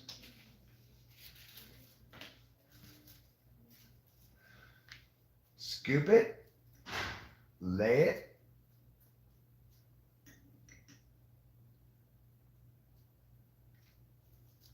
tuck it, roll it, lick it, stick it. Okay? The 6-step program to success. If you want to succeed in rolling joints, like I'm succeeding in rolling joints, just remember this simple TE poster. It's got 6 commands on it. If you follow them, you're sure not to make an order of operations mistake. That is to say, scoop it, lay it, tuck it. Tucking is the hardest part, okay? That's what requires some experience. You got to make sure the whole thing tucked. You can't just tuck one end and have the other end untucked. That won't do. Roll it, lick it, stick it. Okay. Thank you. So to recap, this is in our chapter bullet point things to remember. Now, this isn't part of the rolling process, but is a precondition of the rolling process is having ground weed, okay? If you were going to include this, it would be grind it, scoop it, lay it, tuck it, roll it, lick it, stick it. Grind it, scoop it, lay it, tuck it, roll it, lick it, stick it. Grind it, scoop it, lay it, tuck it, roll it, stick it, lick it. It sounds like one of those the Daft Punk songs. Like harder, faster, better. Yeah. Grind it, scoop it, lay it, tuck it, roll it, lick it, stick it. Grind it, scoop it, lay it, tuck it, roll it, lick it, stick it. Grind it, scoop it, lay it, tuck it, roll it, lick it, stick it. Those are the steps He's good. to rolling a joint.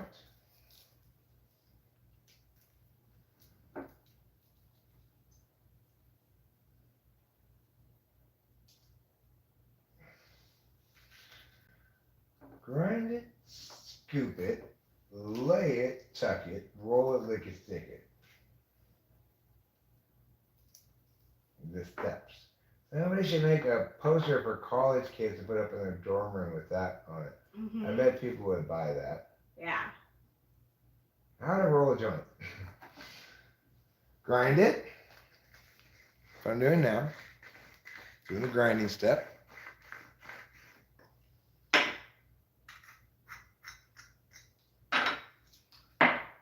Scoop it. Lay it.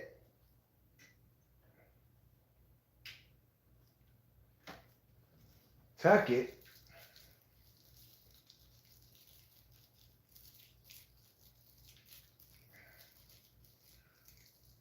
There we go. That's a good tucker. You tuck like a good tucker. Then you're gonna lick it, of course. And stick it. Stick the landing, as they say in gymnastics. Now we've got 5 joints rolled. But most importantly, we've got the stop, drop, and roll of joint rolling. We've got a very NI satisfying poster that articulates each of the steps required and the completion of a joint roll. Easily memorized. Grind it, scoop it, lay it, tuck it. That's where I am now. This is, again, the hardest step. This is where the men and the boys are separated when it comes to joint rolling. People who can't roll joints, what they can't do is the tuck step. People who can roll joints, they've mastered the tuck step. And even you can see even a master such as myself still is dealing with an unruly end that wants to not tuck properly. But I made it tuck, as you can see. Next step, of course, for those who remember, is lick it.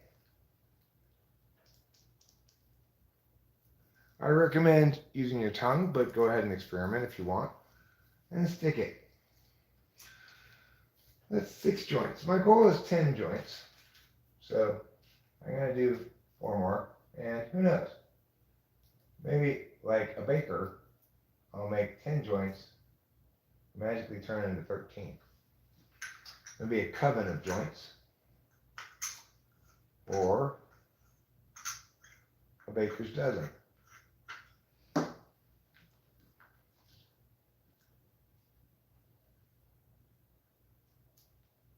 Well, I think what I need now is to replenish the weed plate. Yes, there's still weed on this plate, but it's like all small pieces of weed. I guess I don't need to replenish the weed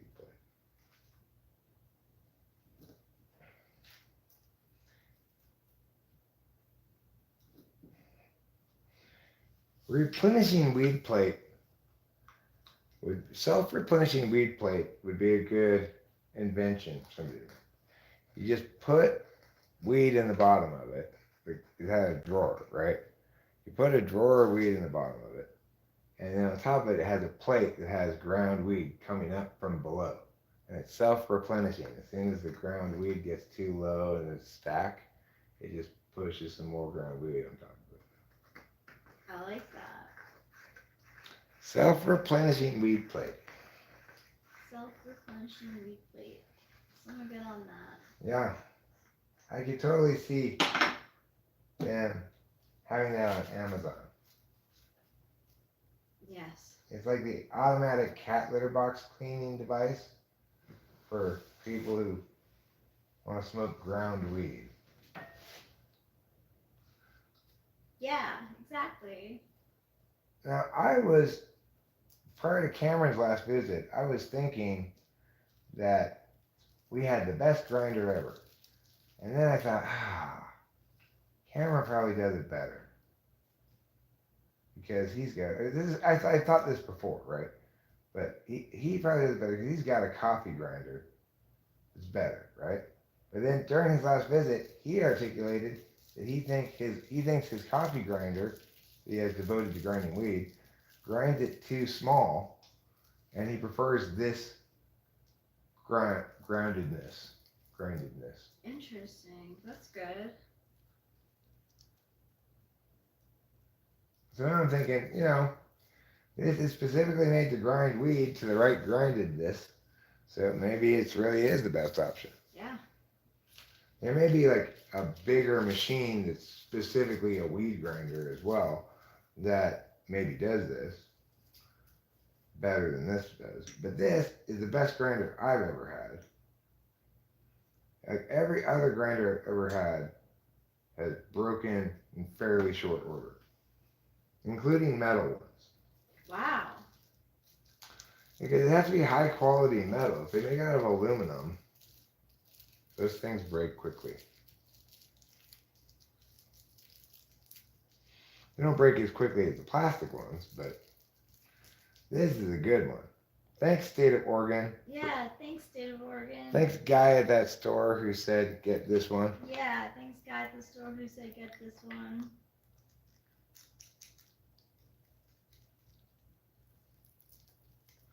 Okay. 1, 2, 3, 4, 5, 6, 7, 8. 2 more to go to meet my minimum. I don't like to just meet the minimum, though. I like to undersell and over deliver.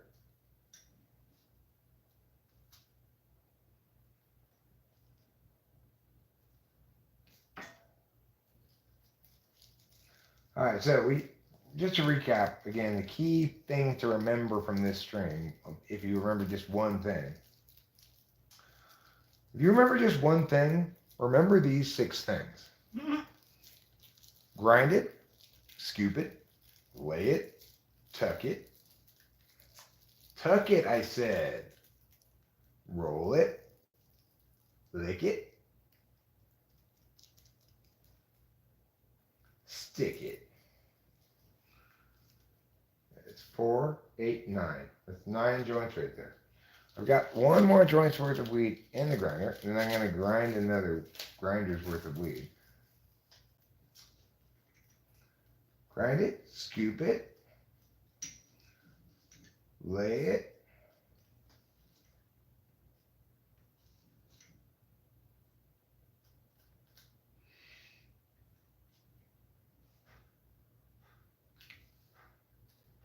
tuck it,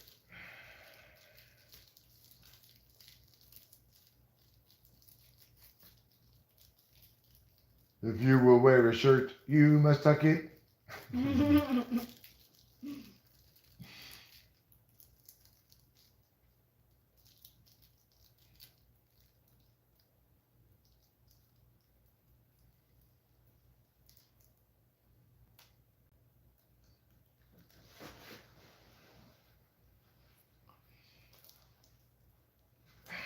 There's 10. But I'm not done. Like I said, 10 is just my minimum. I appreciate you. Thank you, darling. I appreciate you too. I appreciate you too, Computer Strauss.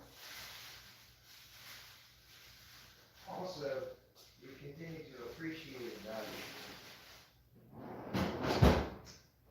Continue to appreciate. I said, also you continue to appreciate and value.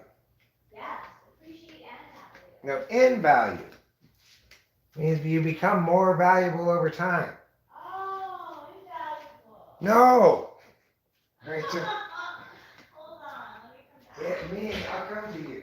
It means you become more valuable over time than you're appreciating and value. Oh, appreciating value. Yes. Thanks, Ray. Sure.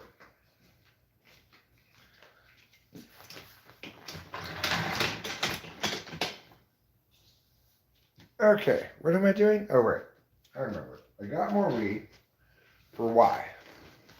Well, because it's required for step 1 of the 6-step process of rolling joints.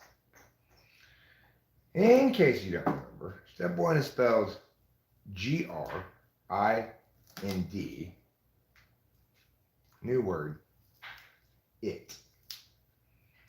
I-T. So that's how you spell step 1. Grind it. It's not in any kind of a stripper fashion, although it's conceivable that you could grind weed while grinding on someone. Yeah, it's conceivable. It's conceivable. I wouldn't advise it. Keep your mind on your business. You've got weed to grind. And it doesn't require any of your dirty privacy parts.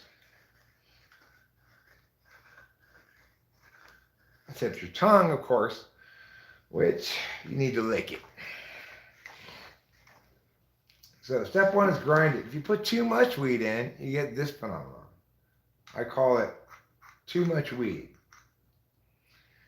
Thing is, it's not even too much weed though. It's this weed. It's so sticky and cloggy. This is the cloggiest weed you've ever had, maybe. For a while anyway. This stuff, you cannot pull it through the bowl. It does not want to pull properly because it's too sticky. Well, I got most of it through. Other weeds, that only happens if you put too much weed in. But with this weed, it happens even if you don't put too much weed in. It's put the right amount for this weed, which is not that much. I'm not pulling bowls. I'm rolling joints. All right, grind it, scoop it, lay it,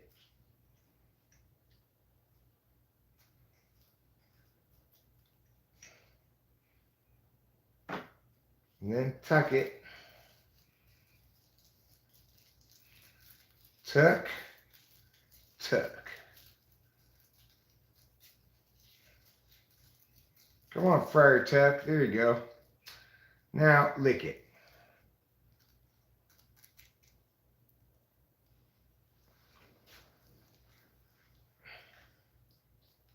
there's another one completed.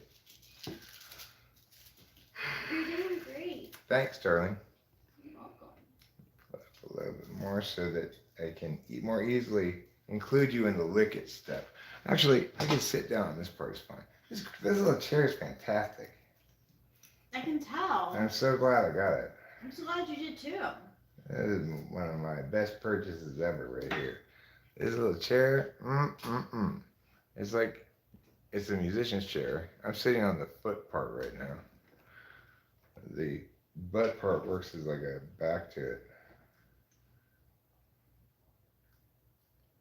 Okay, now, once again, we find ourselves, it seems like every time I finish a sentence, I'm back at tuck. If you're an inexperienced joint roller, you'll find yourself stuck at tuck for quite some time on occasion. But as you see, I never get stuck at tuck for too long.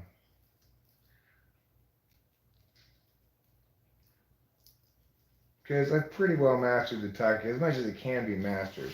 It's never going to be fully mastered. It's like a martial arts. You may have topped out on the belt color, like your belt can't get any blacker. Yeah. But you can still improve. It's such a nuanced finger art that, and the tuck is so deeply unnatural to the thing you're dealing with. It doesn't want to tuck, right? It resists tuckage. That it's never going to be 100% smooth every time because each paper has little variations in it. The amount of weed you put in it has little variations in it. And the kind of weed, like this is sticky, so it rolls potentially too tight. So you got to be careful because in the tucking process, you don't want to roll it over tight. That's one way you can get it easier to tuck is to make it a tighter joint, but you want the right tightness. You don't want it over tight.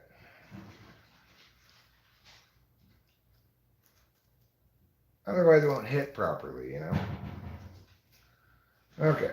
1, 2, 3, 4, 5, 6, 7, 8, 9, 10, 11, 12, 13. I think I have enough for one more in here. I might have to grind a little bit more. Let's grind a little bit more on. I'm on a roll here, as they say. No pun intended? Are you sure? Okay, some pun intended.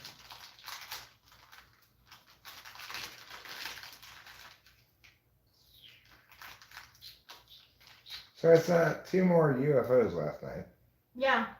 UAPs, whatever you want to call them. One on the western horizon, up from the horizon, some, I don't know, 15 degrees. Maybe as much as 30 degrees. I couldn't see the horizon, so I'm just kind of guesstimating here. And I even less could see the horizon on the east, so that was a little higher in the sky, I guess, but it was hard to tell distance from ground, right? There were all these trees in between me and any view of the horizon. But both of the things look just like the one the other night, except the one over here seemed to have like fewer color lights, or the colored lights would appear less frequently, mostly white. And I just sort of saw that one towards the end. I only watched it for a little while. It's like I know it was moving around, but then when I looked at it, after it moved for a little while, then it stopped moving for a bit, and I was like, do I really want to stand here and confirm for sure this is another one? So that one I feel a little less sure, but I didn't spend as much time looking at it. But the one over there is the same as the one over there before. Wow. Except this one you can see from like the corner of the driveway. You have to position yourself in various spots because there's trees in the way. And you catch it in a gap between the trees, and you stand still and look at it there, and then you can really see it moving around because it's moving against. You have the silhouette of the trees a little bit um, framing it, and you can see it moving back and forth and stuff behind the trees, right? If you're standing still, it's got to be the thing that's moving back and forth behind the tree, not you, right? Mm. Could be the tree moving, but the thing is, if it's moving up and down as well as side to side, that's not what's happening. And it wasn't like windy when I was looking at it. It was 3 in the morning too. The thing is, I still hypothesize that all 3 of these things that we've seen could be explained by Sasquatch hunters putting up drones with infrared cameras to search for Sasquatch at night.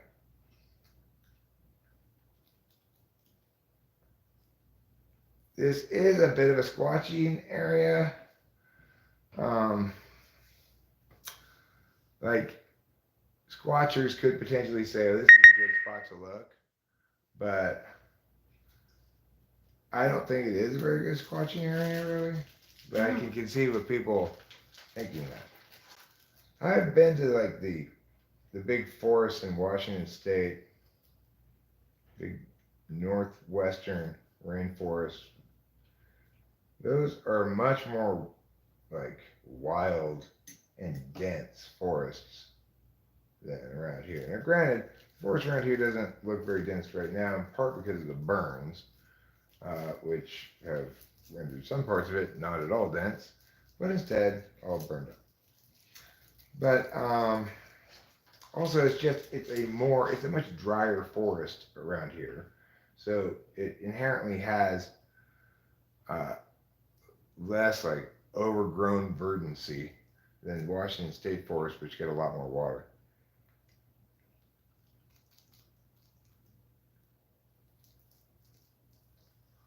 Okay. I'm going to be down on my joints as soon as I'm finished with this grinding's worth. Cool. I think I can get 2 more out of this. This is 1.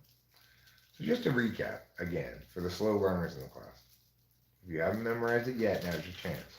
For those of you who don't have SI conscious, this may be a challenging proposition. Write it down. Yeah, but it is again. Grind it, scoop it, lay it, tuck it. This is where we're stuck again. Roll it and lake it.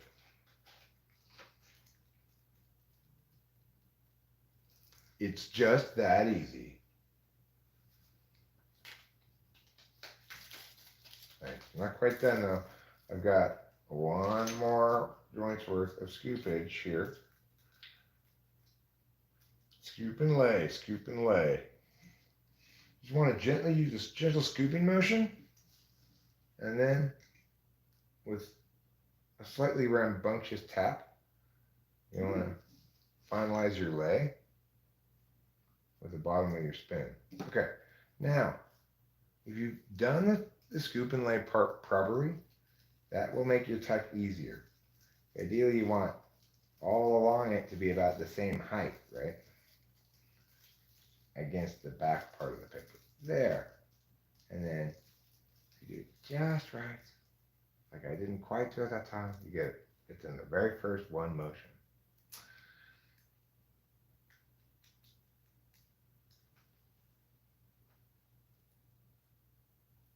That's the licking step. Nicely done. And that's sticking it. 1, 2, 3, 4, 5. 1, 2, 3, 4, 5. 15, 17 joints. Thank you, thank you, thank you. We are pro. I'm gonna roll more weed. Grind more weed so we have more ground weed in the grinder. I'm not gonna roll joints.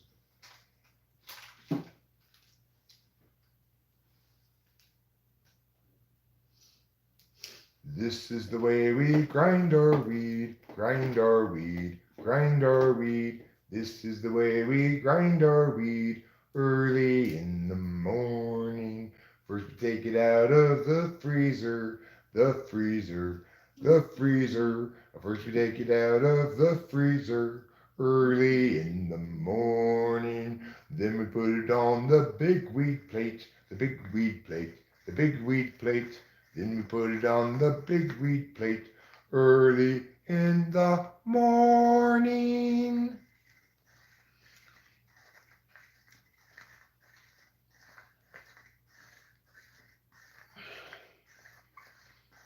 I bet some person into kink would buy weed joints that were ground scooped, tucked, licked by you know what rhymes.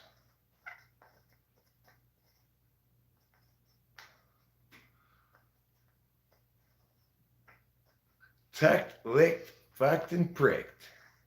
That would be the pornographic version.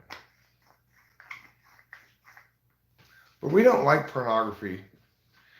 We like, instead, rolling joints. That's why all your tucking and licking should be, if you're doing the two things at the same time, really should be rolling joints. If you're just tucking your shirt in, don't bother licking it, okay?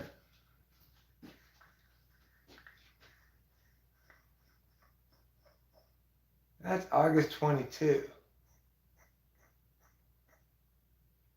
That's not this year. It's a long time ago. That's back in the Middle Ages, Weston's mom. Let me see what this Congress thing says. Oh, thank you, Pinky.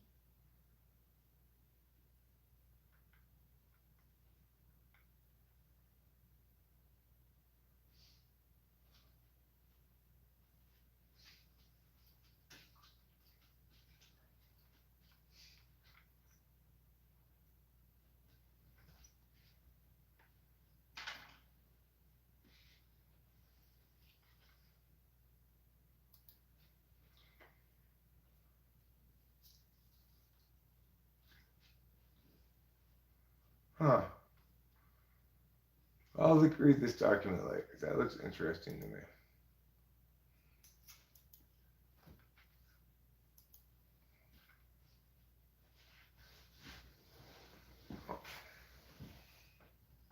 Well, you know, given how technologically advanced aliens are, one can only assume their technology may be advancing even faster than our ability to know about it.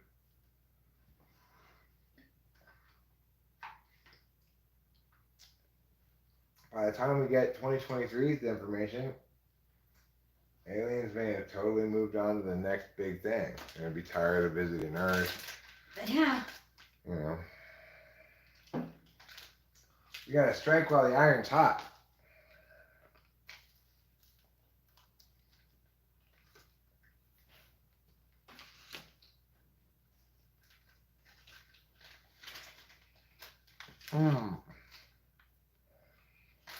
It is important to eat food, or else you just starve to death.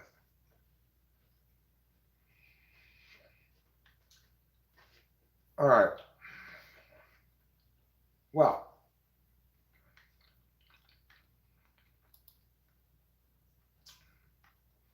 the thing to note is also this.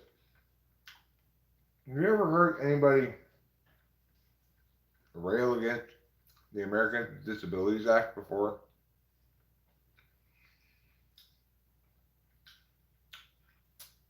Why not? I learned how terrible it was when I worked in special ed. My dad used to rail against it too. I've never heard anybody else say a bad word about it.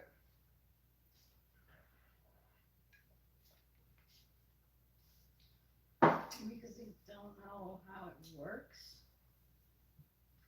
I'd say, aliens, do you have any technology that facilitates the repeal of a terrible 70s era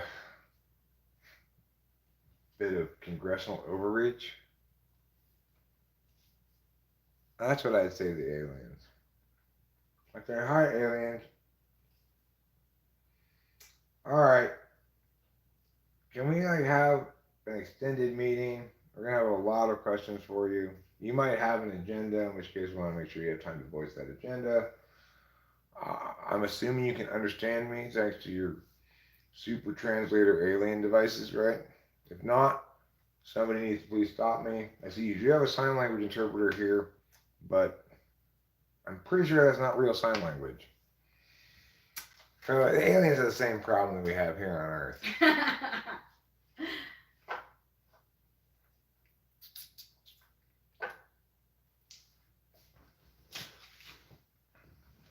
I mean, it's the courts that need to revisit it.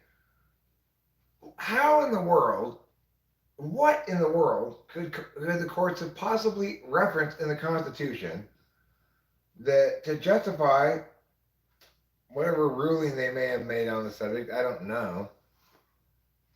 That law was within the enumerated powers of Congress to pass. There's nothing, I know the enumerated powers of Congress plenty well. There's nothing in there about forcing people to accommodate disabled people. And what in the world is the federal government doing with its hand in building codes anyway? That is clearly not within the federal government's jurisdiction. Of course, it's not written as building code. It's written in such a way that code has to attempt to attain on its vague standards, or based on case law and existing sort of legal bullshit like this, right?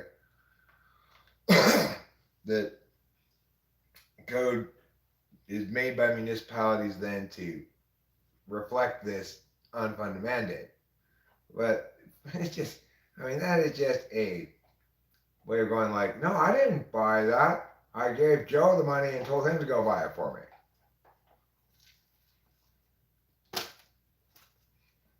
You're still responsible for his purchase.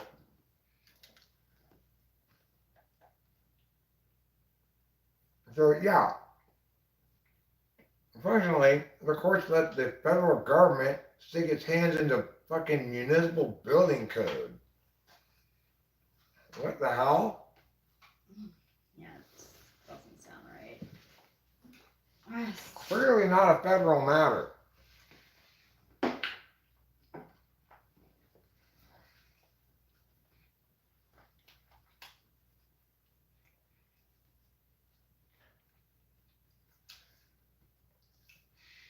You know, I think a lot of people will listen to me if I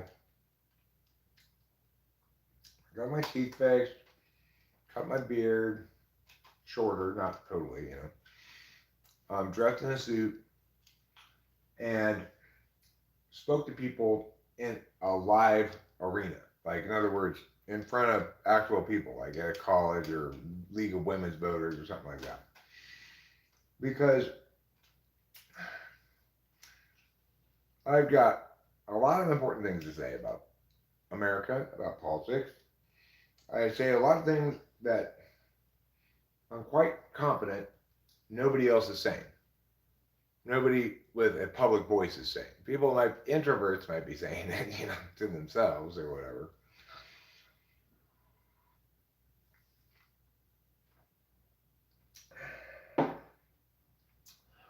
Right, but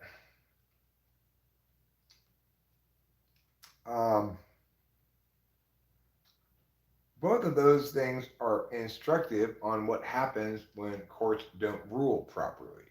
In Roe v. Wade, they created a toxic voting environment in which huge swaths of the population voted irrationally on a politician's position on abortion, as though the federal position on abortion hadn't already been decided by Roe v. Wade. And then, when in fact Roe v. Wade got overturned, instead of everybody being happy that their norm, that probably reflects the norm of their state and community, is what gets affirmed in their state and community, they get mad that their position wasn't imposed on everybody who didn't want it.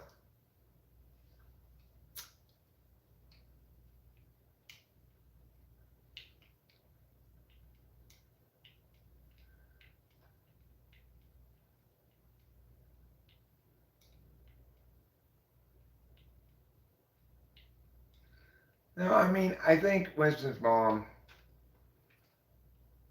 the socialistic urge is an understandable one for people to have, right? It is good to be good. Um, the problem is that they misunderstand that urge, that sort of ideal of actual communities where neighbors help neighbors and people are cool with each other, and where when a community member is in need, the community steps up and helps. Like in Mariposa, somebody who worked at the Happy Burger Diner, their house like got destroyed by the snow. Basically, it collapsed under the snow. So there's like fundraiser stuff there, right? And in optimal communities, the community is small enough that happens rarely enough, and enough percentage of people know the person who's directly affected that the communitarian spirit, the aspect of communitarian spirit that's good, occurs authentically under the frame of individual autonomy.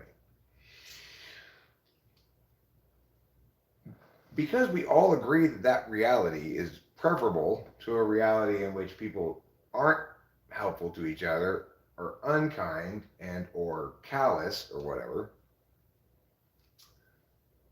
people who aren't thinking about public policy in the right way, they assume that because they're correct about an ideal being preferable to our current status quo, that it's something that we should do something about, right?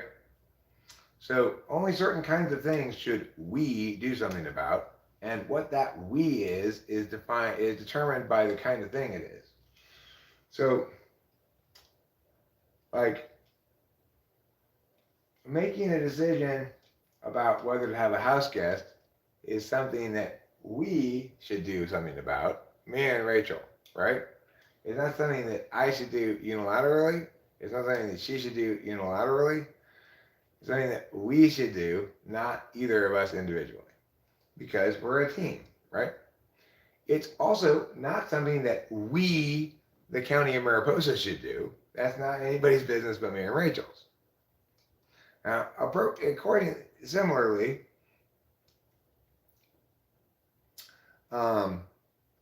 the roads in Mariposa, even though there's pothole here at the corner of Snyder Ridge Road and Heights Cove, and it's been there since the snows, I'm not going to go fill it up because that's something that we should do, and it's explicitly not me.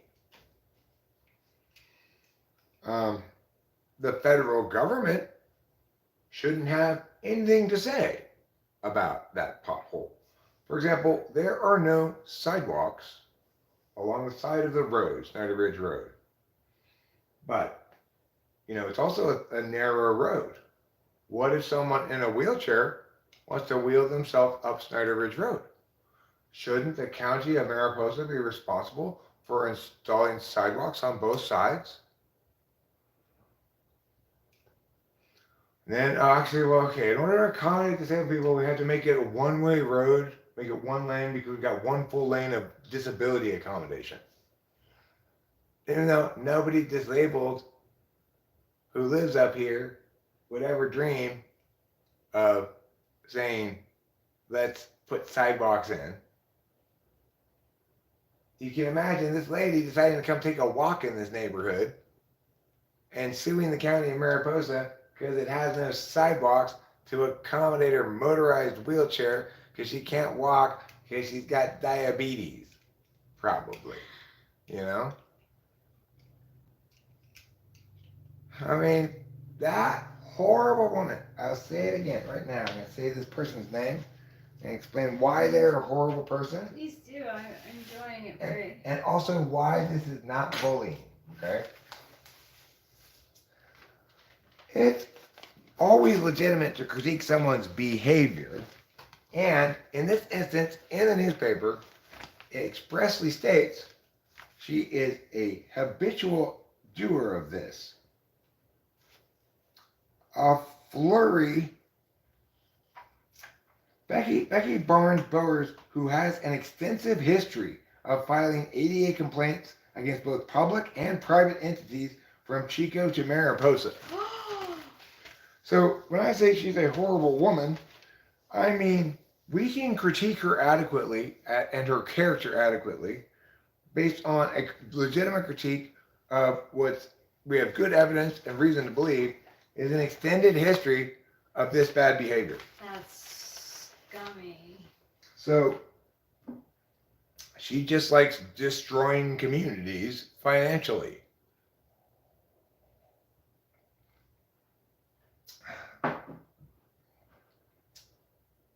No, I'm talking about Lou, that without presuming your position is correct, in the status quo, the majority position, most states have a clear either red or blue on the matter, right? That each state in the status quo now, without Roe v. Wade, gets to allow its voting populace to decide the matter for itself. That the state of Oregon doesn't get to impose its position on abortion on that state. Your position on abortion is that that state is imposing unjust restrictions on women within the state. But remember, women are part of the electorate as well and vote. They, in fact, make up half of the electorate. And if you've got a state that's voting 85 or 90% in favor of strict abortion restrictions, then in no sane universe can you claim that that the impositional aspect of matters is in your favor without begging the question and assuming your position on the matter is correct. I've already articulated many reasons why we cannot be determinate on that matter, because the only way to be determinate on such a matter would be on a rights calculus. We cannot be determinate on the matter of abortion regarding a rights calculus because a woman can consent to sex, but she cannot consent to getting pregnant. It's something that happens to you. So, as a consequence, it's in this strange, unique, almost moral gray area where there are only particular circumstances in which you can articulate a clear rights calculus in favor of the woman, and only general circumstances in which you can articulate a clear rights calculus in favor of the fetus, and only really unsuccessfully, because unlike everything that's proper in the universe that makes sense, abortion creates a contradiction on the rights issue, because since you can't consent to getting pregnant, the pregnancy itself is a trespass, right? So it makes the rights calculation incalculable, because it's a trespass, but it was an anticipatable, but neither desired nor expected outcome of consensual sexual behavior. Humans, we have this weird reality with sex such that it's not, we can't say, oh, well, most times you're going to get pregnant when you have sex, so we should assume that you're consenting to that too. It's actually not the case at all. The vast majority of times you have sex, you never get anyone pregnant, nor do you get pregnant yourself, right? So for lots of reasons, argumentationally, the abortion question is unresolvable in terms of the moral calculus on it.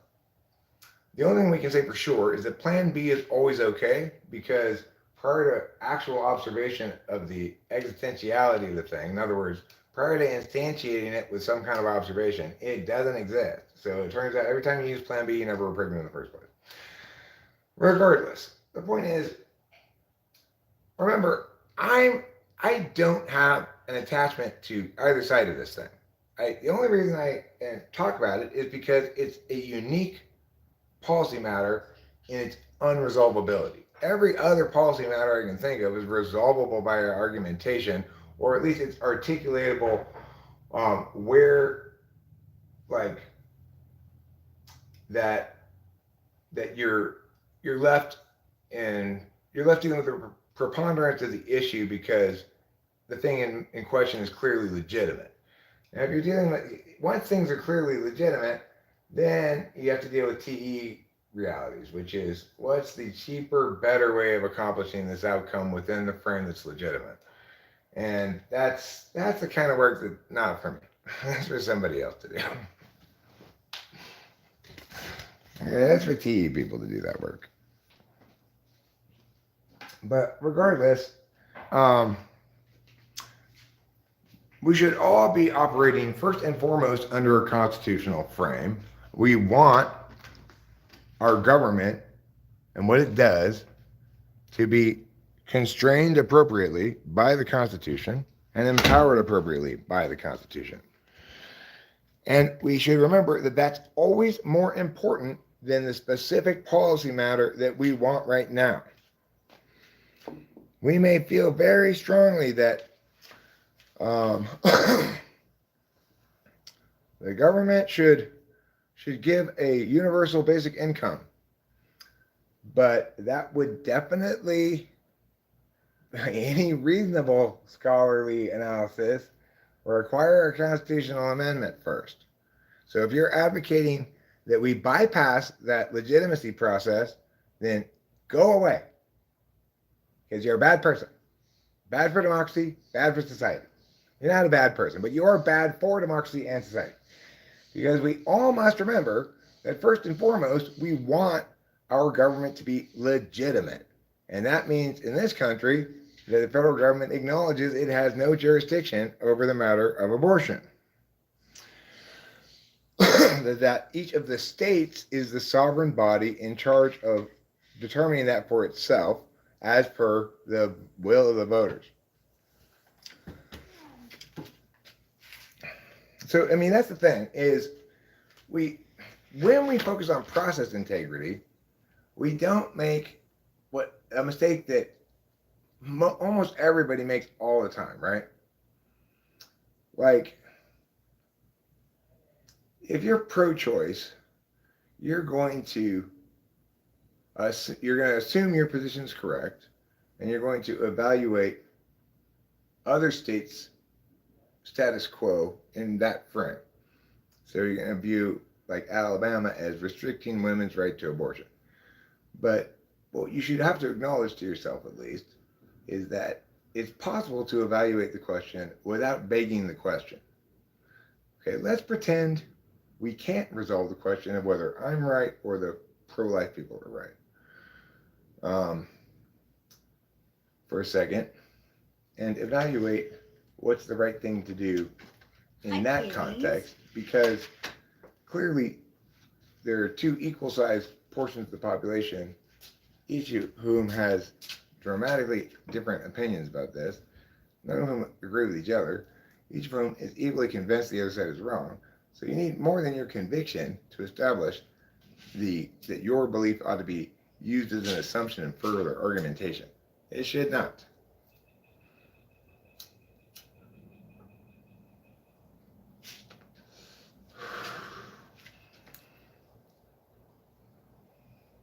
And of course, that's exactly the purpose of state sovereignty, according to the Supreme Court, is the states are the incubators of the progress of democratic ideals, you know? When matters are unresolved, it's not like, yes, there are some flat earthers out there, but the matter of whether the earth is flat or round is resolved.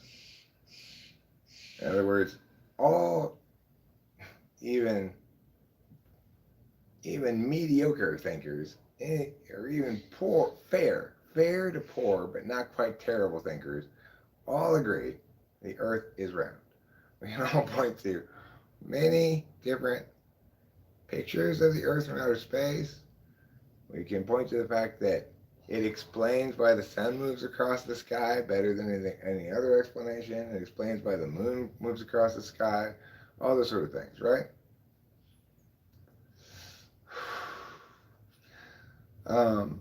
It explains why we've never seen any pictures of the edge of the square, flat Earth or whatever. Why we can't get there even if we wanted to, even if we fly for many, many hours, we never see the edge. You know, there's lots of reasons to think the Earth is round. But on abortion, there's lots of reasons on both sides.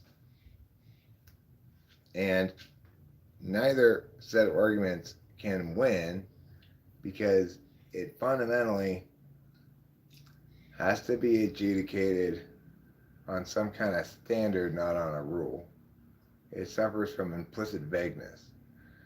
Most people would agree that to abort a fetus a day before your delivery date is appalling to the conscience. Yeah. Right? And yet, most people would agree that Plan B is not. This is the problem we have.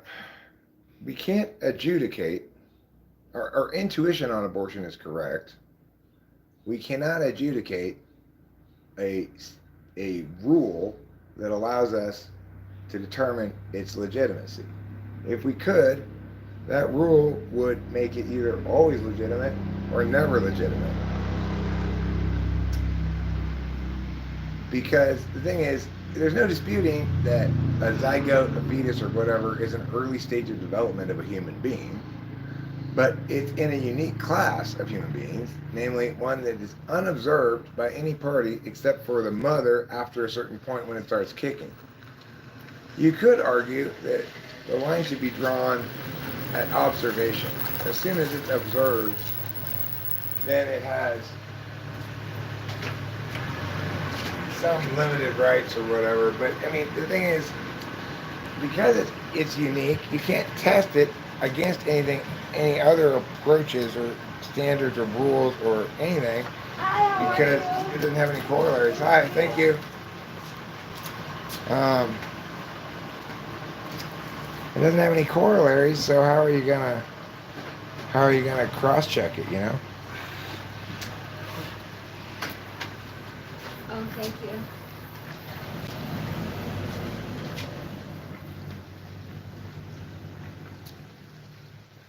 I mean, effectively, pro-choice people are saying we should treat it like an animal. Up to a certain point, it's like a kind of animal that we can kill because it's either vermin or bugs or livestock or whatever, right? And that we can't say exactly when it transitions from animal to human because that process involves not just the thing inside the woman, but the woman herself. When part of the determination of whether the thing inside of her is human or not is her determination as to whether to observe it as such, right? If she wants that baby very badly, then she views it as a human being from the second she sees her pregnancy tests with the 2 pluses on it or whatever, you know? If she doesn't want it, she doesn't see it as a human being until she finally gets rid of it. I've heard it's a very emotional thing, and that if it's like a couple, that the chances of the couple staying together are like basically none. So, I mean, there's an argument you don't hear very often, right? That it damages relationships. It certainly is. Well, I mean, put it this way. If an abortion occurs in a relationship, there's a 50-50 chance regarding whether they agree or disagree. because they could.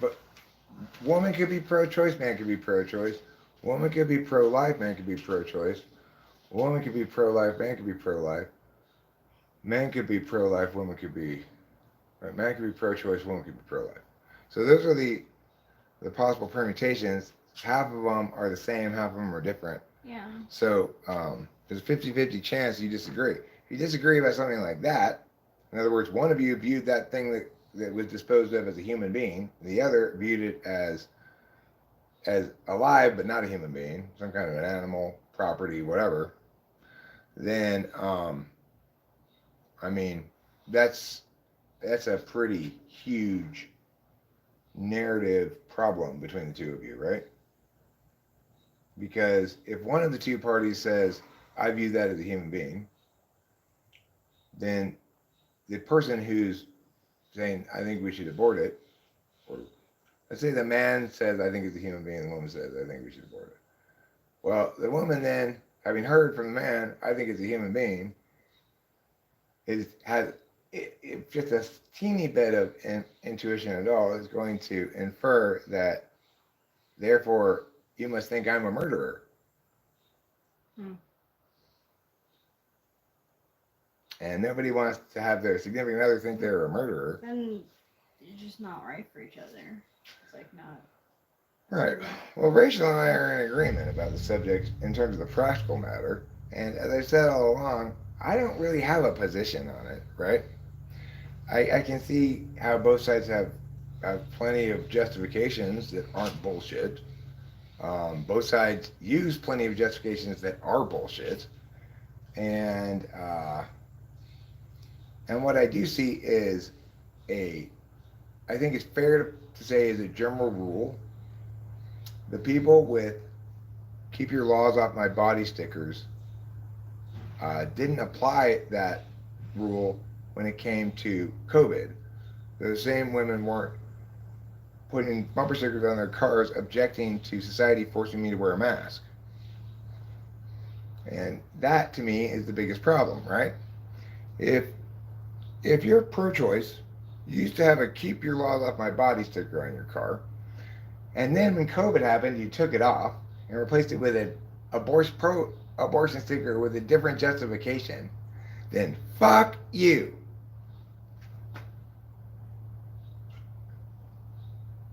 If you can't deal with things politically without being hypocritical, then you know you're wrong about some things.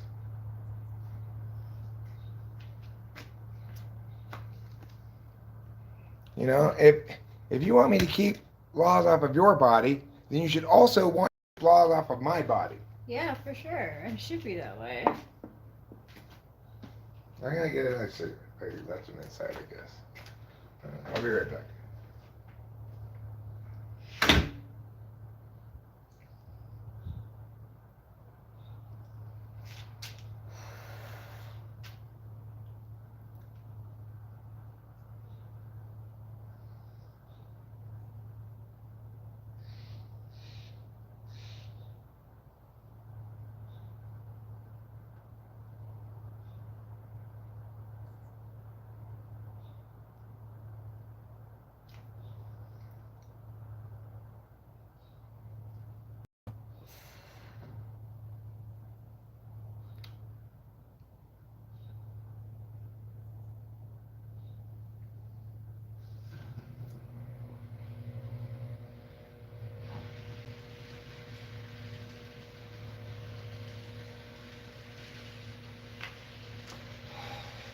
I think oh God! What did you do? I think this is my last cigarette. Oh no! I knew when I went to the store I should have gotten another carton. Oh no. I said, it's fine. B, this is my drink. B, you're being a little forward. You're being a little disrespectful right now. That's her drink and that's my woman. And you look like you have designs on her boobs. No, I don't want her boobs. I just want her orange drink. Yeah, that's why you start. That's how you get your foot in the door. Is you say, "Let me buy you an orange drink." I saw this. How about that? Yeah, this young guy at the Valero station yesterday. We pulled in to get gas, and in front of me, No, it's in there. it went in your drink. Oh man, Let that's me see if I can sad. pour it out. Are you sure it's in there? Yeah, it went in. It's underneath that area. There. Did I get it out? I thought you did. Maybe not. I don't know. I'll check. I don't know. All right, so in front of us, the car in front of us, the lady had walked in there to pay with cash. So there was nobody at the car when I started pumping the gas. She came out. She turned out to be this blonde girl, looked to be like 19, 20. She's dressed all in pink. And she started pumping her gas.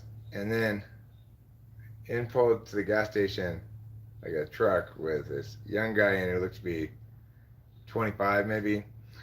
And he walked right up to her and said in this country accent that we definitely don't have in Madera and Mariposa counties. We were in Madera though. Yeah. Madera is, both counties have ranches with cattle and shit like that, right? So there's reason to understand why somebody might affect this, but it's not natural to the region. Well, excuse me, ma'am. I couldn't help but notice, man, are you going to the Barbie, man?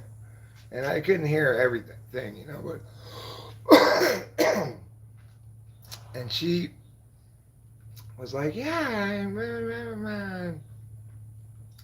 Like, as I'm putting the gas thing back in, he's getting her contact information. He just slayed that shit. I never noticed. All these cars from everywhere. I want to go out tonight to see if we see the thing again. Well, we're gonna need to go into town. I want to get to cigarettes. but we'll probably do that before it gets dark anyway. So we can look for those things tonight, sure. Look for them. Remember though, last night when I saw them, the last time I was looking at them, I may have seen them a little earlier on this, but it was 3 in the morning, Yeah.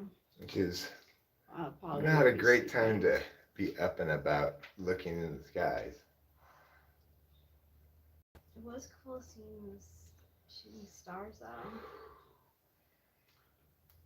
Problem I have with shooting stars is they're gun nuts. They're gun nuts? How are they gun nuts? Constantly shooting.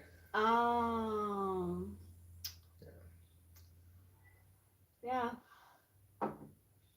They're like pandas. They eat shoots and leaves. Mm-hmm. What they do.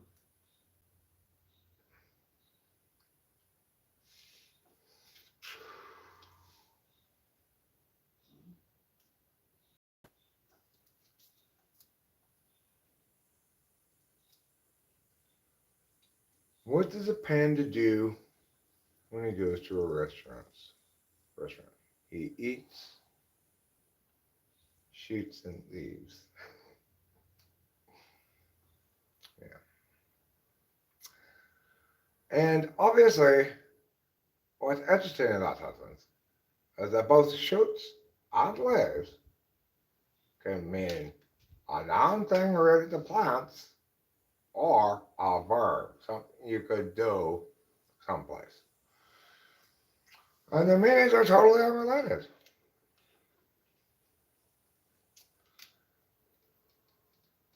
It's a fine enough joke. What does a panda do when he goes to a restaurant? He eats, shoots, and leaves. Yeah. He's up there now. Listen, you flying insect, get away! Come on. Just because I have a yellow shirt on doesn't mean I'm a flower. Exactly.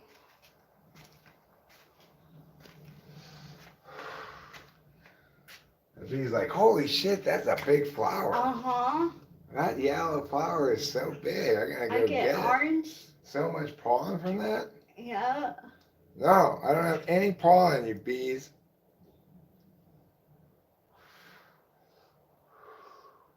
I wonder if I went outside with a yellow shirt on that I had dusted all over with pollen, if bees would come land on me and eat the pollen.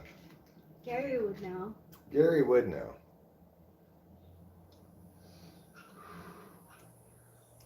Gary would find some like dead rat in the middle of explaining it though and just eat it raw.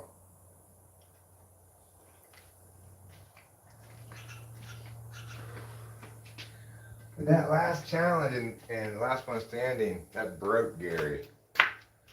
It broke his ass. He couldn't hang any longer. Just like, okay.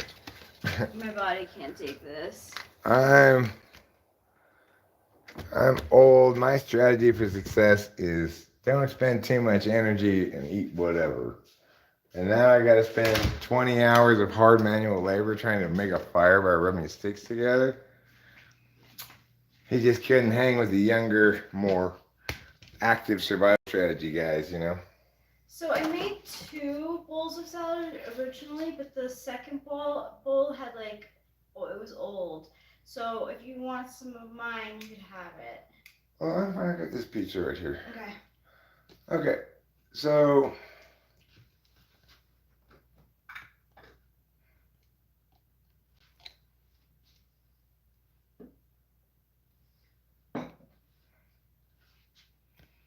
well, look, there are plenty, I'm sure, people like me and Rachel for whom the issue is firmly decided in terms of what we will do. And it's important to remember that that is not necessarily the same thing as what position we want to affirm on the matter. Rachel affirms a pro-choice position. I affirm a states' rights position on the matter, which means I affirm each state's autonomy to decide the matter for themselves, even though in some states that's going to mean very late term abortions, and in some states it's going to mean no access to abortions. I never knew about late abortions. That's absolutely wrong. Like, that is unethical. Like, I don't believe in that. I just... Okay, but listen, Winston's mom, it may be a political construct, but it's the most neutral term you could possibly use for the thing, right? Late term abortion is exactly what it is, late in the term. That's not good. That's not good. You know? No. There's, like I said before, Winston's mom, it's indisputable to any sane, decent human being that aborting the fetus a day before your due date That's like fucking not is right. not acceptable, right? No. It's morally reprehensible. And equally so, everybody should absolutely agree that Plan B is always okay. Yeah, Those are the 2 things we should definitely agree on. Where exactly to draw the line is a tricky question, right? It's a really tricky question to answer because you have to adjudicate it on advisability, pragmatics, not on a rights calculus. It doesn't work on a rights calculus. I mean, in my mind, it's like, as soon as you get that pregnancy test and you know which way you're going, that's when it should be decided. Like, you can't be wishy-washy about having a kid. I mean, transgender people have the same rights everybody else has. Yeah, of course you do. Yeah.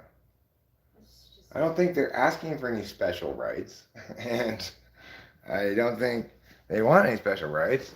They would much prefer a society that wasn't often openly hostile to them. After all, they've gone through a very difficult decision-making process, chosen to do something that they firmly believe now is in their overall best interests, but that if they're somewhat evaluating it objectively, have to acknowledge they may determine later was a mistake.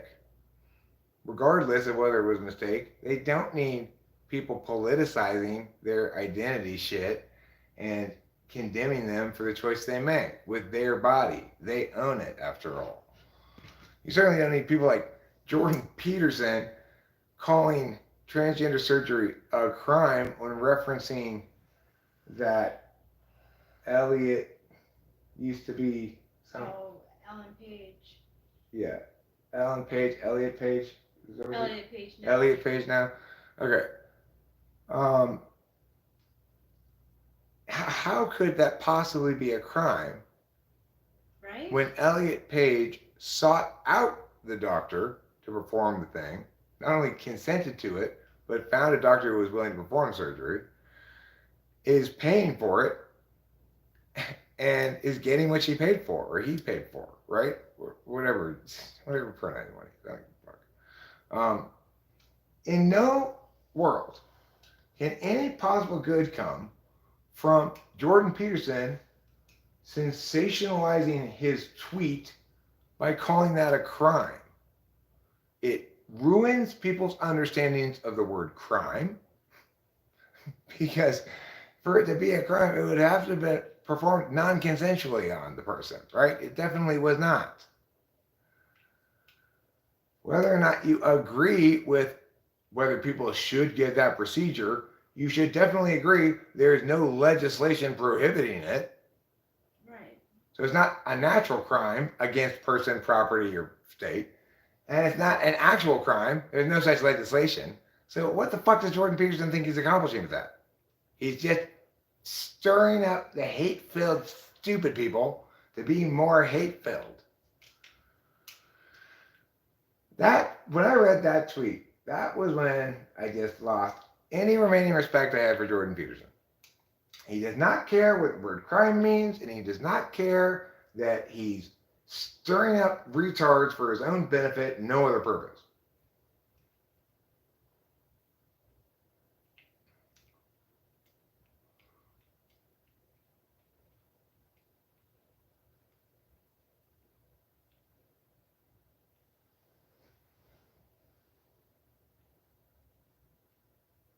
Well, you can't even call that thing unethical.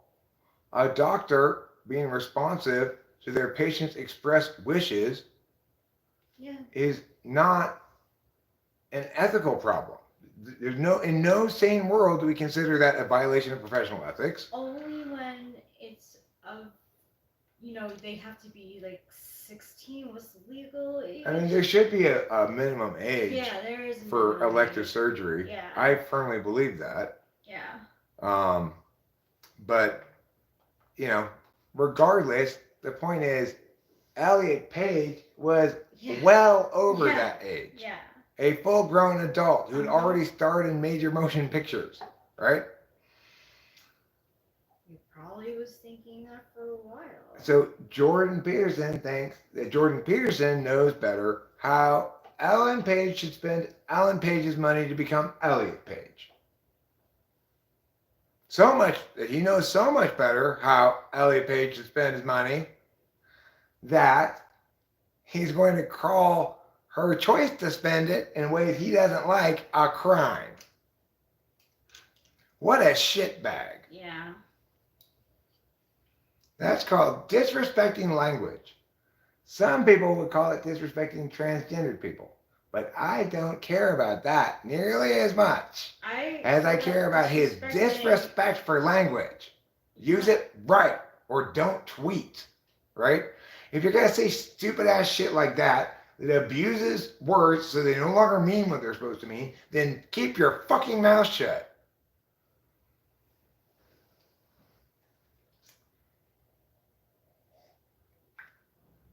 I mean, of course, that tweet disrespects us all, because one can generalize from it that Jordan Peterson also thinks he knows how you should spend your money. And that if you don't spend it like he likes, then you're committing a crime. Or should be reductively metaphored like that.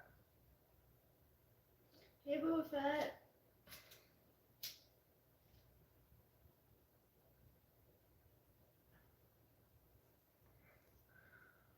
Okay, well, you can potentially make an argument that these elective surgeries should never have been approved as procedures. You could make that argument, okay?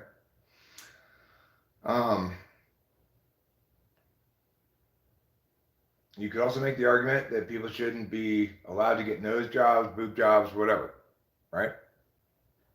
But again, to make those arguments, you're fundamentally making the argument that you and your capacity to exercise political will ought to dictate to other people how they should deal with their own bodies. Right? In this case, there's no fetus inside, so there's no complication. They own their bodies, you own your body. You worry about your body, let them worry about theirs. Thank you. They're already worrying about it enough.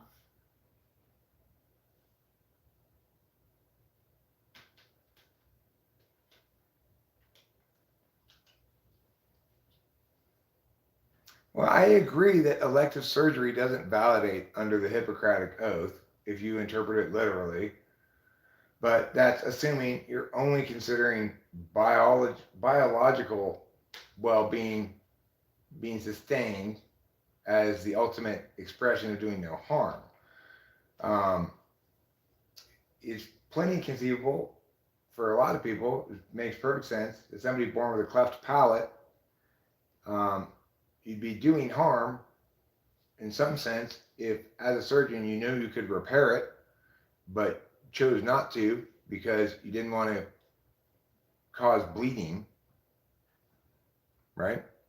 So this is why it's not elective surgery. There's no universal rule regarding it. And the only universal rule that matters anyway is that each person owns their own body. You worry about your body, let them worry about theirs.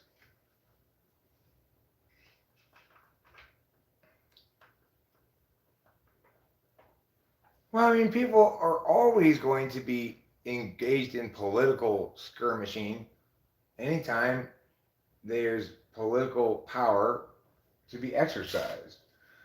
The question is, are we doing it in a way that allows those skirmishes to improve our capacity to engage politically, or are we doing it in a way that destroys our capacity to engage politically? In the status quo, we increasingly are doing it in a way that destroys our capacity to engage politically. It began, as all evil does, as a simple pragmatic notion by some political strategists to introduce wedge issues as a primary mechanism of engaging their constituencies. Prior to like Newt Gingrich's contract with America, maybe something around then, prior to that, political discourse was somewhat different. There was a lot less talk about what are ultimately cultural values-based things and not policy issues. So, I mean, how much have we heard talk about abortion over the last God knows how many years? None of it was relevant to the status quo at all. The only advocacy we ever should have heard is that Roe v. Wade should be overturned because it clearly is not federal jurisdiction and it's a state's issue. And nobody ever made that argument, right? Because everybody knew what they thought the right answer to the abortion question was, and nobody cared about engaging meaningfully in discourse in order to determine what's legitimate and correct legally, right? So we need to get away from these wedge issues because remember, for everybody who voted on abortion over the course of the last however many years it's been a wedge issue, not a single one of those votes had any impact on abortion whatsoever because they were voting for president, for example, who had no capacity to influence the abortion question except by appointing federal judges, okay? And of course, those judges that he was trying to appoint to the Supreme Court, the number one requirement for them to get through Congress is for them to give non-answers on the abortion question, Wow. even though their answer should be, obviously, it's not a federal matter and should be therefore returned to the states, the property, the proper sovereign over this area. And that should have been every one of their answers. But they can't even tell the truth about things, even if they knew the truth, which most of them don't because they're TE-DOMs. But even if they can't even tell the truth about things, or else Congress won't let them become the Supreme Court judge because they might have a position that disagrees with the party line on that particular wedge issue. And they don't even care about the fact that they're approving somebody to be a Supreme Court judge for life. This one issue can at best represent a teeny fraction of the total number of cases they're going to preside over. It matters vastly more whether they're actually good at being a judge than any particular position on any particular issue could ever matter.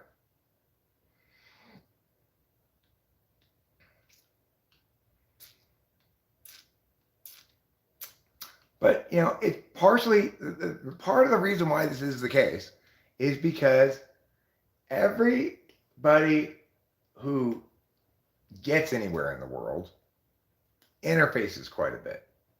And the more people interface things that should not be interfaced, the more gradual bullshit piles up. So who gets rewarded and gets cleared by Congress to be a Supreme Court judge? The person who dissembles, who's not clear and decisive in their responses, regardless of whether it's appropriate to be. They make it through because they did exactly what no Supreme Court judge should ever do: dissemble. Try to not answer a question. So, of course, when I'm president, I'm going to be the scolder in chief, and Congress is going to get a fucking earful for me about all kinds of things. I'm going to have my weekly Shit on Congress podcast, in which I instruct each individual member of Congress according to their actual behavior as to how and why they need to stop being such treasonous scumbags and exercise righteous, patriotic American endeavor in genuine, earnest pursuit of the good of the country. You know how Key and Peele, they have that skit where there's Obama's angry interpreter? I could interpret you, but as an INFJ9. What they're saying. Yeah. What do you think I'm saying there? What I'm saying is as an American, Mm-hmm. my patriotism is sad. I was thinking patriotism and that it was unpatriotic. Yeah, that it was unpatriotic. Translation for all that big rant there. You make my patriotism sad. You make my patriotism sad. Eric, should there be laws regulating abortion? Well, I mean, in America, each state should decide the matter for itself. If a state wishes to simply remove all laws referencing abortion at all, that's their prerogative. The correct law, therefore, is one that has been voted for by a legislature in a state where the legislature represents the actual will of the constituency, and or in which the legislation comes about by a direct democracy proposition, like that in California. And to the extent that the extent to which it represents accurately the majority will of the voter, that's the correct law for that state. That's the only way we can determine whether there should be a law in a given state for abortion is ask the voters. Because we can't, as I said, there is no resolving the moral question. So we don't get to have a clear, decisive, universalizing position on it. It's not always wrong because of rights. And it's not always right because of rights. Therefore, you have only utilitarian calculi to go by. Utilitarian calculi suck ass, but they're better than nothing.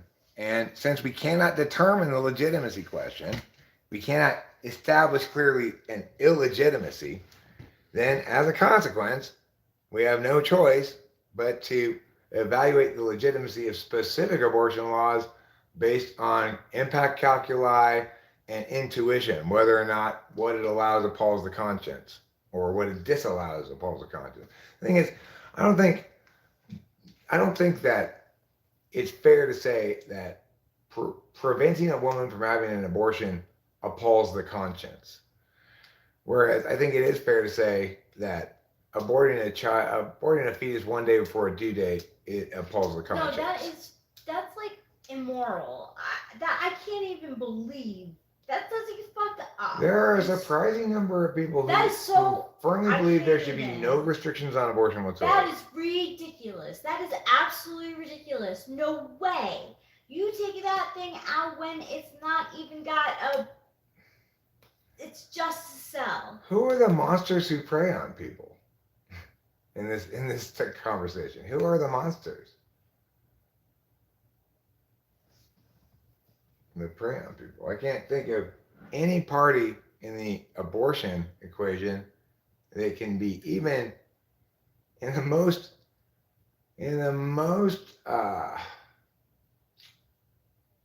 hyperbolic expression be described as a monster.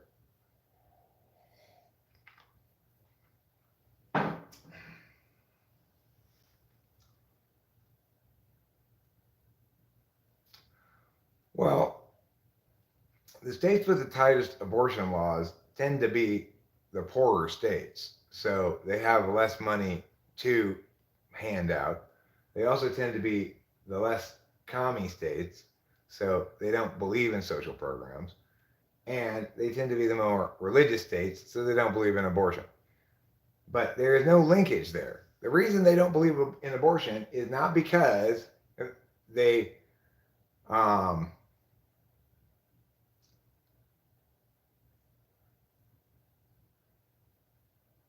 I mean, that totally makes opposite sense, for instance, Ron. If the states with the tightest abortion laws are trying to save money, or trying to deal with the fact that you have less help to offer, then they'd encourage abortion, not prevent it. Regardless, yes, the red states that are really strongly anti-abortion are poorer, are more rural, more conservative, more religious, and as a consequence of those things are unlikely to favor social programs and are likely to oppose abortion. But money has nothing to do with the question, obviously. If money determined questions as much as people think it does, then we would not have had COVID lockdowns. Because you can find parties who benefited from having a temporary monopoly. Like obviously online stores all benefited and brick and mortar stores all didn't benefit from people not being allowed to shop. Yeah.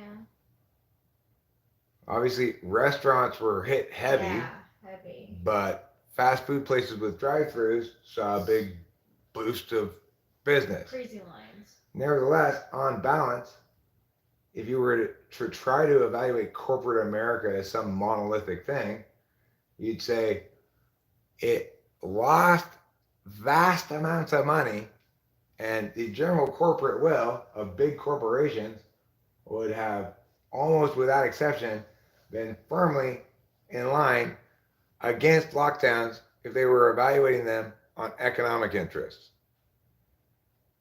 So for those of you who think corporations are so powerful and greedy and whatever, well, remember, they're filled with stupid people just like the rest of the world, who are stupid and scared and don't think for themselves. They just determine whether somebody's got sciencey stuff coming out of them and say, well, I must be correct, because otherwise you're just religious. That's why the Chinese don't want sheep as children, because that's how they believe the children will be. There'll be a what? A sheep. A sheep. There'll be That's a all. wool-producing farm animal. Yeah.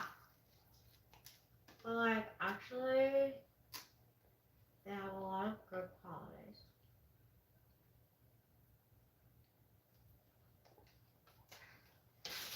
Okay, look. Those are poor terms to evaluate morality with, purity and inclusion. Because next to each other, it implies that purity is the alternative to inclusion. But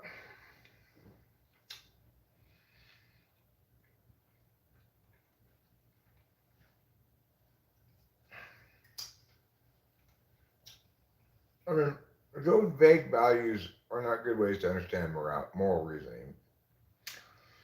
What a good way to understand it is most people are hampered in their capacity to reason about anything by one of two factors: subjective epistemologies above objective epistemologies, and sensory functions above intuitive functions.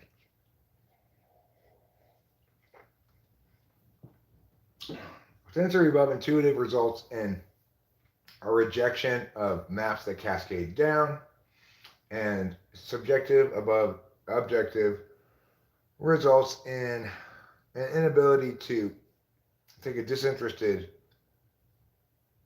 calculus slash knowing approach to matters as you should. Now, note, it's not always the case that if you're SI, FI, GE, whatever, that you're going to fail to get things right. My dad was right about COVID, but not for any particular reasons. You know, he just was like, fuck that, I'm not doing that. But he didn't really have any reasons why. Like, I was full of reasons. Let's imagine my dad had been president. He probably would have been smart enough at least to delegate speech making to somebody who's good at it, but it wouldn't have been me. He didn't have any respect at all for me.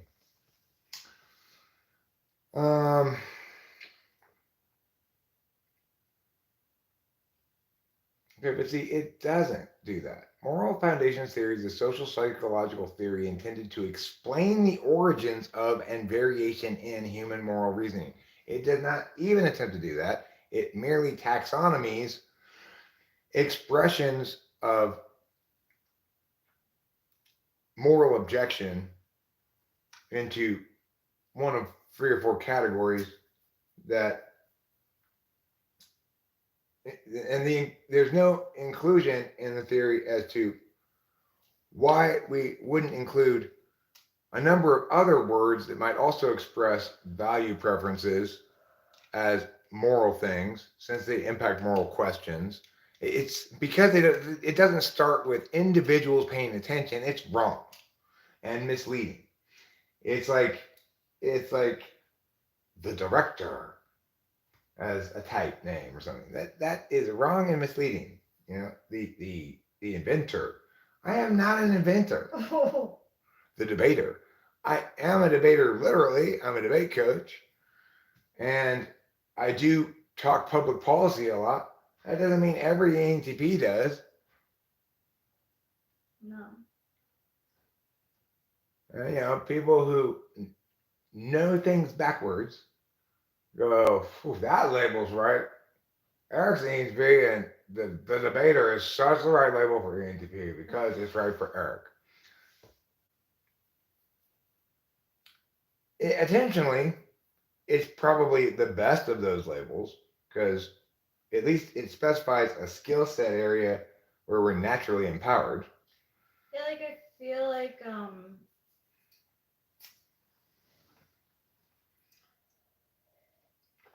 I've read that INFJs are the idealists. That's Piercy.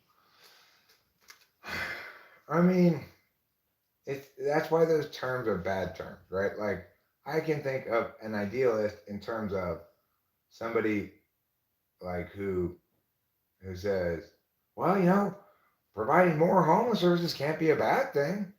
That's an idealist, right? I can also think of an idealist as being somebody like you who expects perfection in herself and is constantly knowing how and when and why and where people are failing to attain, which should be a universal minimum for good behavior with other people. So that makes you an idealist and a jaded cynic. Damn, I'm jaded. I mean, I'm cynic. I mean, Oh. you're not really, you don't express as jaded or cynical, but what I mean by that is things in the world make you angry, like, and when you see people having trouble interacting peaceably, you look very troubled Yeah, it does trouble me. because you're comparing what's happening in the status quo against your ideals, right? But depends how you understand the meaning of the word idealist. It's too vague a term because you could also call you a cynic. You don't have a lot of faith in people, um, and you have plenty of SI reason not to. But it expresses as a general intuitive sense of um, I may have answers, but they don't have ears. Oh my god, I'm the Great Gatsby. No, you're not, darling. You're not at all. You're not. The Great Gatsby was hungry, soulless, or whatever. Soulless, yeah. That's not jaded. That's like um, that's like willful cynicism, or cynicism plus a lack of trust, a lack of basic human trust, or Yeah, yeah. a lack of It is, empathy, it stuff is. like that. Yeah, sure. You are saddened by realities that I barely notice. That's true. That's what makes you an idealist. What makes you a cynic is you know that whatever you may know, intuit, whatever answers you may have, however legitimate your critique might be if were you to voice it, they won't have ears. Never does. And so you don't even bother saying anything most of the time. That's what I mean by cynical or jaded, is realistic about the power of words to do anything. To people who are clearly committed to some sort of emotional venting or some sort of um, making words their bitch rather than treating words like a delicate flower, like they should. Yeah.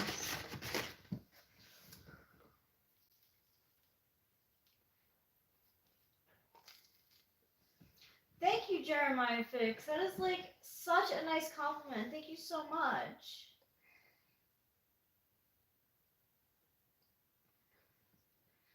No, she's fantastic. Thank you. People don't listen to her. Like when Corey was here, kept interrupting her every time she talked, for no explicable reason. I mean, I chalk it up to him probably being, doing his thing, but also being excited about talking to you again. It did bother me though. Like, I didn't want it to, because You're hearing chewing. That's chewing, not keyboard typing.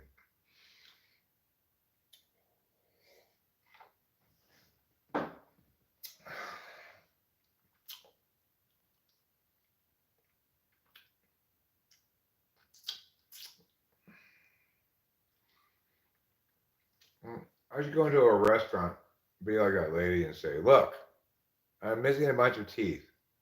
So you need to smash up all of my food for me."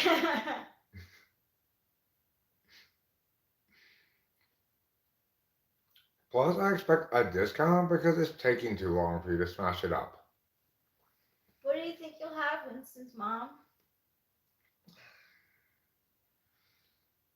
May I recognize a pineapple? Maybe. May I recommend a pineapple? Yes. Have a pineapple. Pineapple's good. That's my recommendation to you. If you're hungry right now, Winston's mom, eat a pineapple. If you need to do a little foraging and gathering, you go behind your house and look for a wild pineapple plant. Hopefully it's in season, and you might get lucky and find a pineapple. Sometimes happens on Naked and Afraid. Might happen at your house too. I'd suggest taking off all of your clothes before going pineapple hunting, as I've never seen in my life a clothed person find a wild pineapple in the jungle. Me neither.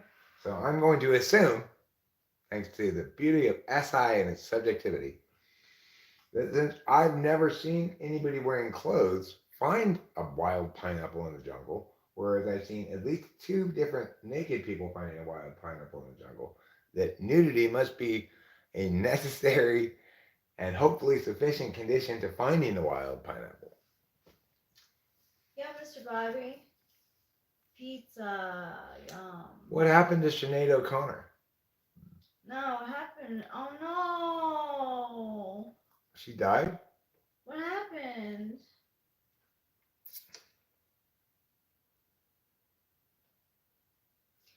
Mr. Bobby, I looked into the Meghan Markle thing, and the sources really weren't anyone to trust. She's not leaving him. She knows she's got bank. I wish she would. Yeah, well, She might play hot and cold, you know. Where there's smoke, there's fire. Usually, there are sources that are saying that about 3 days ago that something happened and they separated, but then they denied it quickly. well, we'll see. We'll see. Yeah. The thing is, I think if you do Naked and Afraid often enough and you're a dude, your penis can become a dowsing rod for various kinds of edible vegetables and stuff like that. If you spend a lot of time in the jungle, your penis can become a dowsing rod that finds pineapples. Wait, but can women find pineapples? Well, yeah, but they generally don't like to because it requires them to go like this. And then their boobs, once they get a nice flopping going back and forth, eventually they'll all start to point this direction towards the pineapple. But large chested women say it's uncomfortable, especially if they have a lot of mosquito bites on their boobs. Yeah, that's not comfortable at all. Yeah.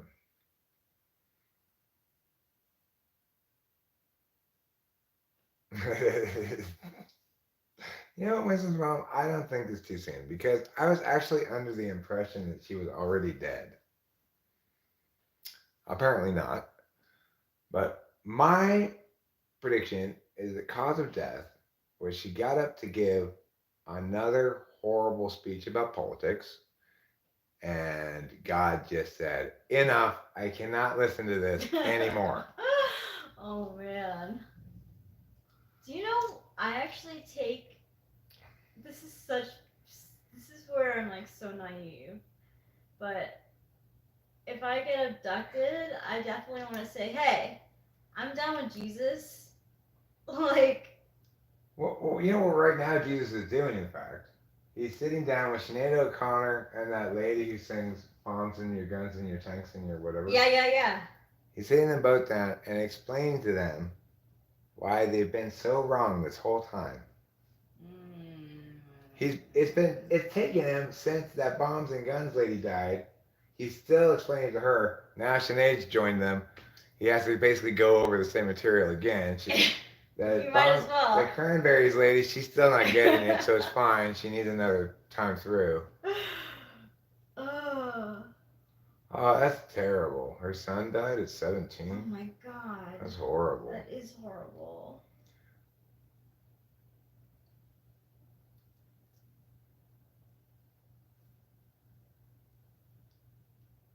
What did Sinead O'Connor sing anyway? What was her most famous song? Nothing compares to you. Yeah, how does Nothing the verse to that go? I don't know. I don't know either. Nothing compares to you. It's a Prince song, actually. He wrote that. Really? Yes. And that was her most famous hit with a Prince Mhm. song? Yeah, he wrote it. It wasn't a Prince song. Did he write it specifically for her or just No, he wrote it and didn't they record it? they kind of synchronous. And yeah, and they worked together. It sounds like a Prince song now that you mention it. It sounds just like a Prince song. I was surprised, but you're right. It does. Yeah, I'm kind of hearing the verse now. A lot of depression there. Not sure exactly how she passed away. Tragic. Wow, her life was rife with hardship. Sinead O'Connor's was. Didn't know that. Sorry to hear that.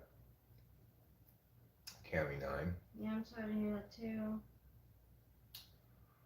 You know, she made the same mistakes that lots of celebrities make.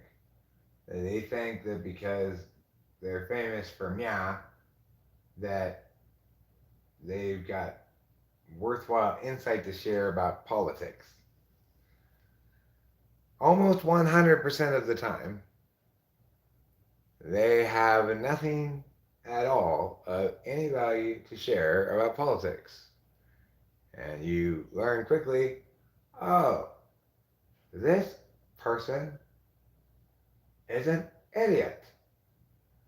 Like when Bruce Willis started talking out in his pro-atheist positions as though 14-year-olds the world over weren't having the same kind of conversations with their friends in their 9th grade class, right?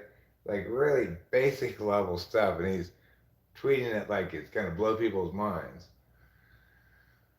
Of course, now he has dementia, so maybe he was already experiencing a little dementia. Who knows? But,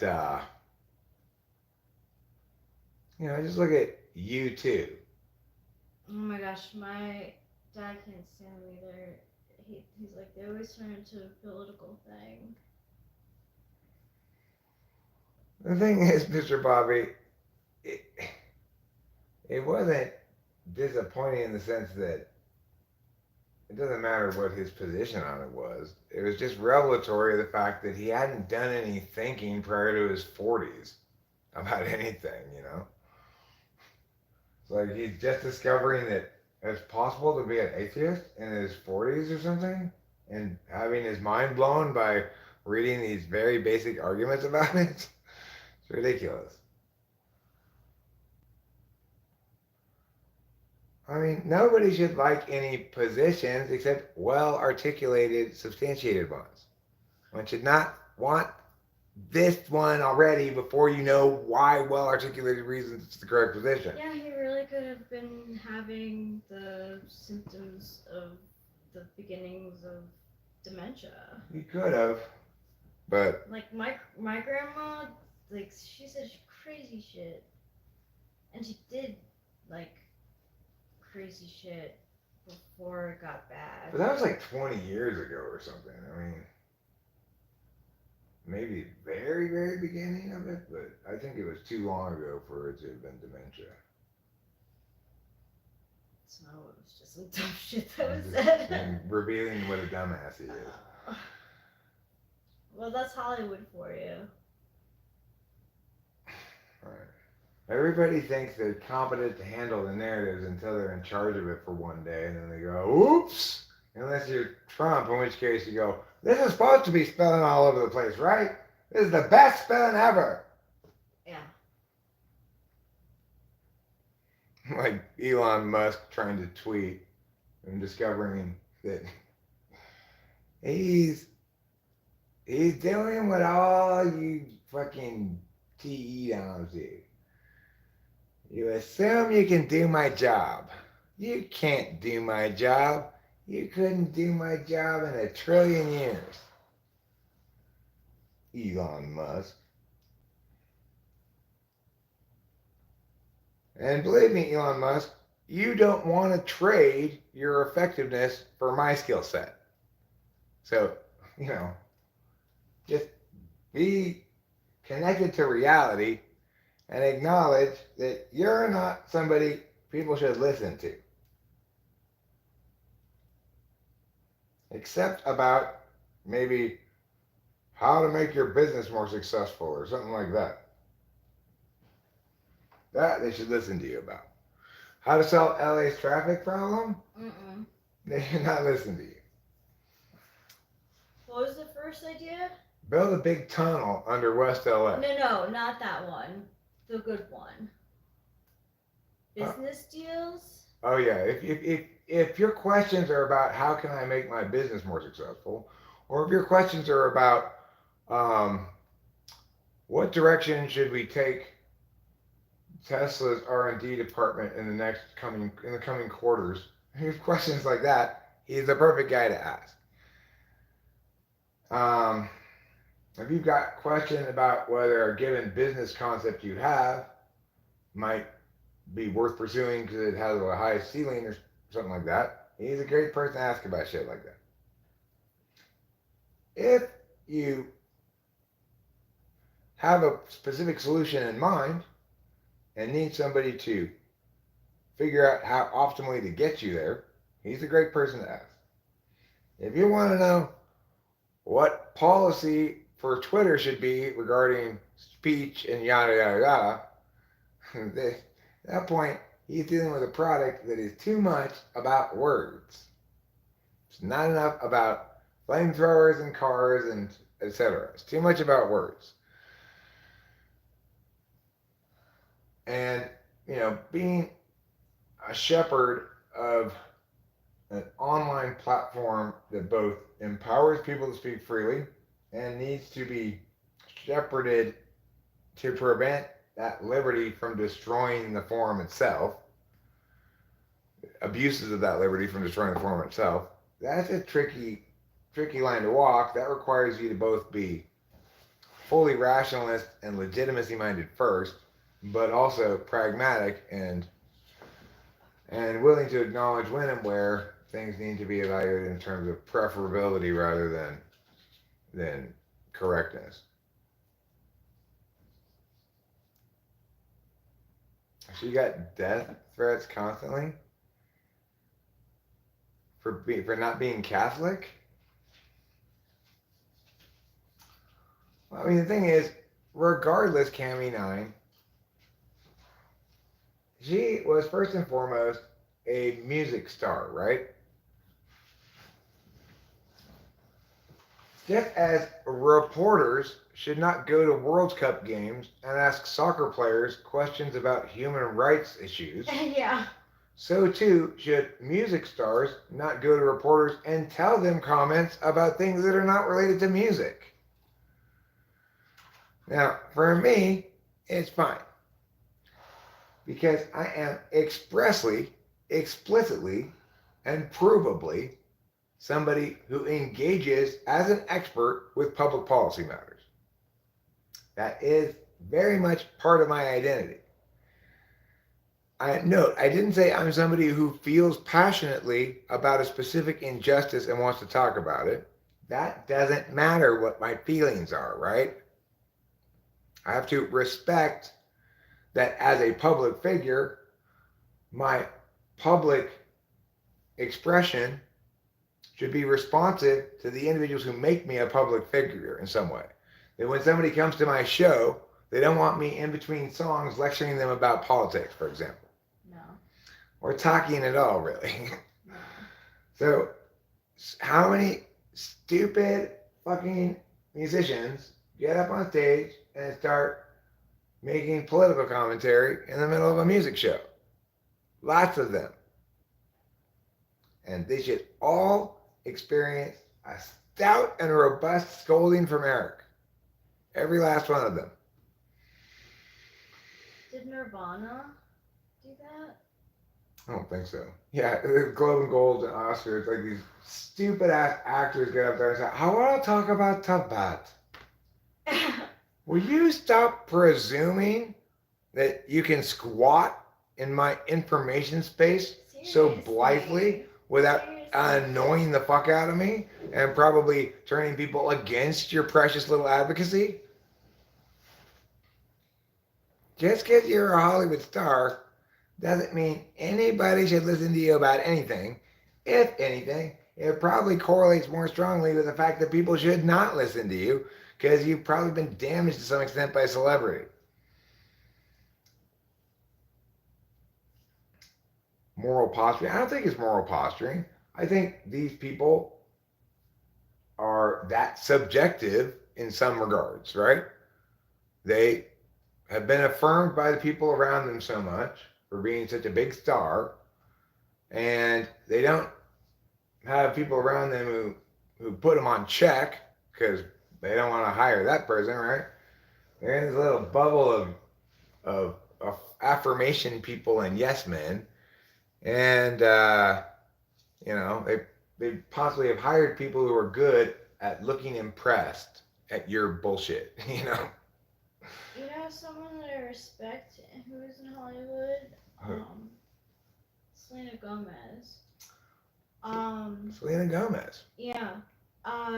YouTube actually showed me a video of her saying that she has bipolar.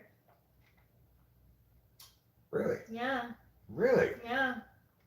Oh, yeah, I heard about that. I didn't ever watch it myself, but Ricky Gervais, I'm not the only person saying this. Okay, this one I don't have nearly as much problem with as, say, cognitive functions, because plenty of people are agreeing with me that actors shouldn't give stupid ass political speeches at the Oscars. It was so great. Like, Tom Hanks was in disbelief. He was like, this shit is not going down. He was like, this shit is not going down. I'm not going for this. This is totally against the standards. Like, while some people, while Michelle Williams, he's like, Richie Gervais is like, please, like, shut up about your political things, and like, no one wants to hear it.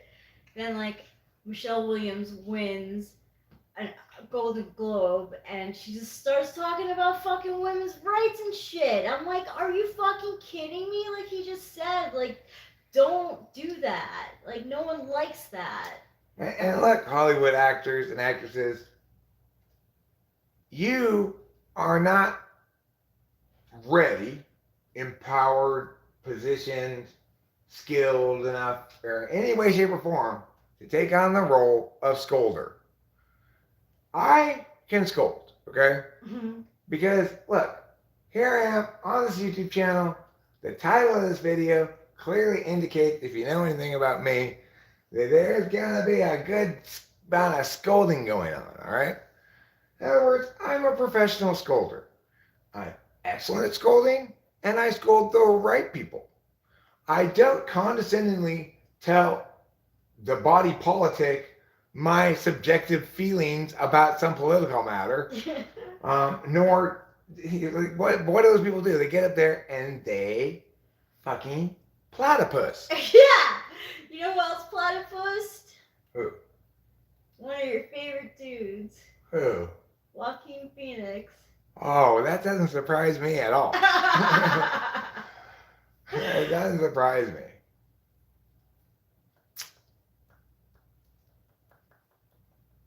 I didn't realize he hosted 3 times. He is like hilarious. Yeah, that's his like MO. He's a platypussy. Yeah, he is. And as such, it's fine to scold him, wag your finger at him, tell him he's kind of a good actor sometimes, but he's definitely worse than his brother was. Ooh, that's the truth. I mean, I wonder how many people have said to him explicitly what they thought, which is, I wish it had been you and not River. I bet a lot of people think that. Probably nobody says it to his face. But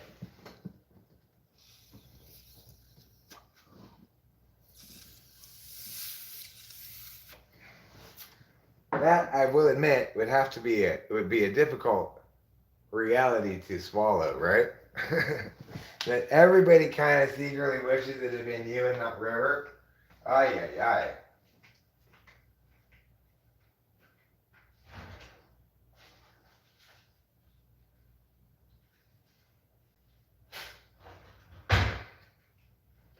Of course, Joaquin Phoenix has never even pulled into an objective function rest stop. He's as subjective as he can get. So, of course, it would never cross his mind that anybody would think that. Because, after all, he's walking in paradox. He's precious. And he feels very strongly about stupid things.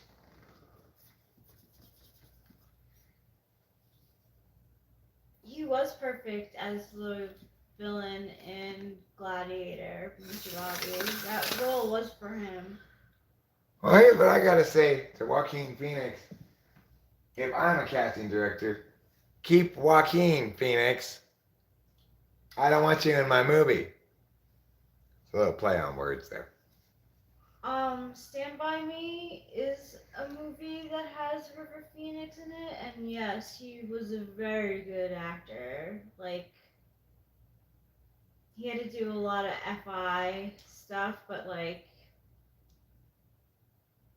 What the hell is platypus? Well, in this song in Phineas and Ferb, in which Doofenshmirtz is being controlled by Perry the Platypus and forced to spin records like a DJ would, and is rapping his explanation of what's happening, he explains to the gathering crowd of teens, no, a platypus is controlling me. And they say, we get it. Corporations are a platypus. The government's a platypus. Right? That's what Michelle Way is doing. Liberals are a platypus, and they hate freedom. Michelle Way, I don't know what label to put on you, but I tell you this. You hate nuanced thinking, obviously. I'm gonna pull some cards for you.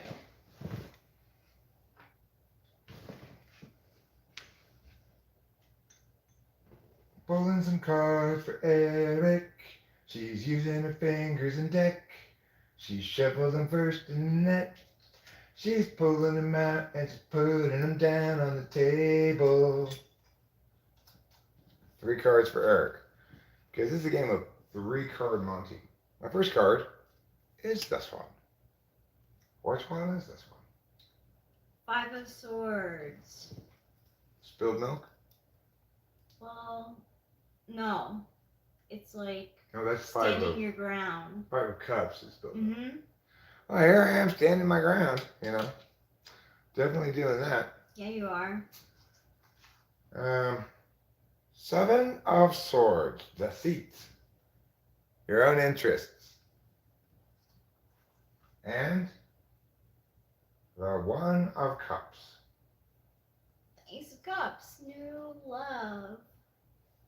I've got a lot of little babies in my arms. They were aborted yesterday from some women. Now I'm clinging to them, holding them close, and giving them the love they need. I had no idea that, like, some people consider abortion, like, to be, or to have the right to abort the day before giving birth. Yeah, there are plenty of virtuous people who oppose all regulation of abortion. Oh, it definitely should be regulated. Or any regulation that limits access in any way. Of course,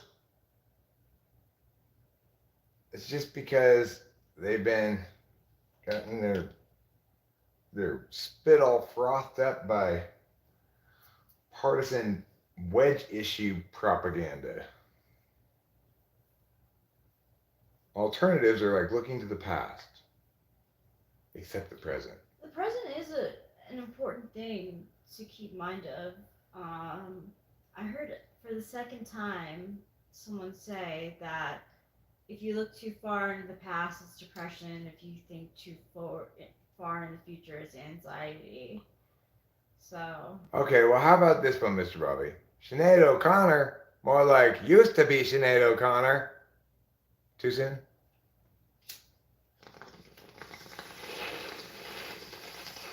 Who cares, Mr. Bobby? It's not like any of us know. We have no personal relationship to her. She's just a dead celebrity. Now, granted, sometimes that makes me sad if it's a celebrity I particularly am fond of, like Chick Hearn's death made me very sad.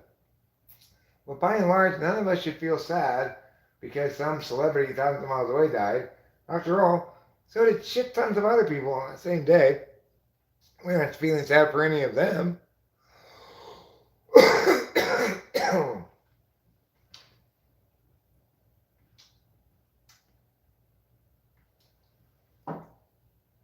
I'm sorry, this is what the joke should have been. Sinead O'Connor, more like Sinead O'Goner.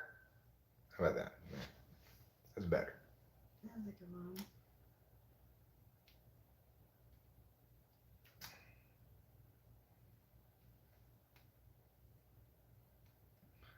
No, she did not abort anything that you can take any possession of, Michelle Way. She and your nephew can both say our decision, but you have no ownership of any of that decision, okay? At no point were those pre-born fetuses yours. Even if they had been born, they still wouldn't have been yours.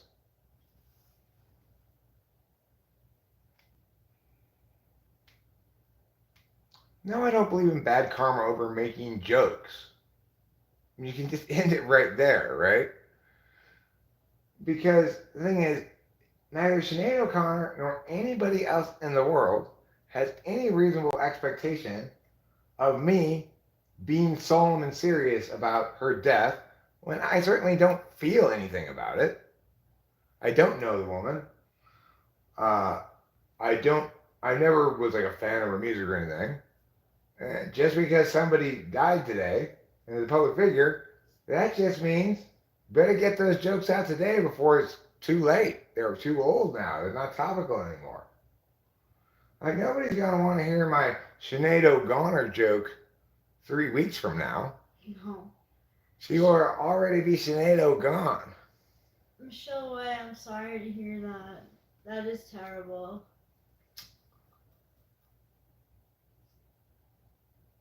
Okay, well, I agree that nobody should have made the decision for them except those two people, right. including you and her mother and his mother. Yes, 100%. And if you're old enough to get someone pregnant and get pregnant, you're old enough to make the decision yourself.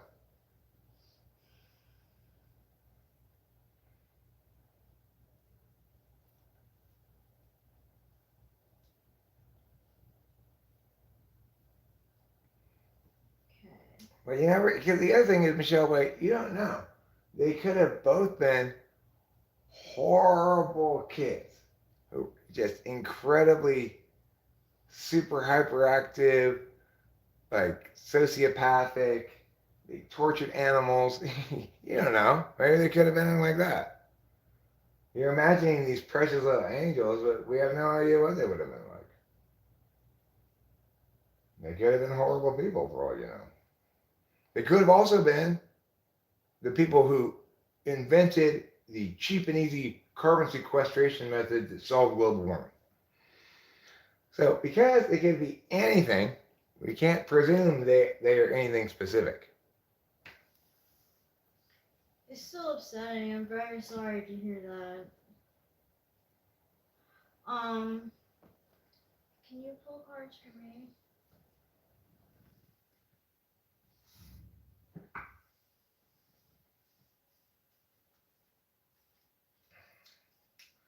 You know, when you have something like that that's very divisive, dividing families even so much that that boy's mother is still bitter about it years later, That's good, Michelle Way. then it's a good indication that the further you are away from the individual who's experiencing that thing, the less of an opinion about it you should have. And you don't have to get very far away from it to have for it to be the case that you should have no opinion upon the action itself. Regarding the issue, like I said, your position should be the same as everyone's position, which is it's appropriately a state's issue, and given that, the only appropriate thing is for each state to decide it according to their constituency's will. So we can't universalize what the correct abortion laws would be, because the correct abortion laws are that which reflects the will of the constituency, since we can't resolve it on black and white terms. So Rachel's first card is this. It is the Two of Rods. Partnership. Partnership. That circle, it represents the life chart. That's you looking at yourself in the life chart. You're looking at yourself watching me, looking at you watching myself in the life chart. It's like an endless mirror of mystery. Now, your next card is the Eight of Pentacles. Working for a living. Girl, you're hard at work right now. You're life training. And lastly, you were very hard at work yesterday too. Six of Cups. Thank you. Oh, soulmates. It's one of them. It's the other one for his reunion. I guess I'm that red guy. Rachel's protected in her head like it's a turret on a fort.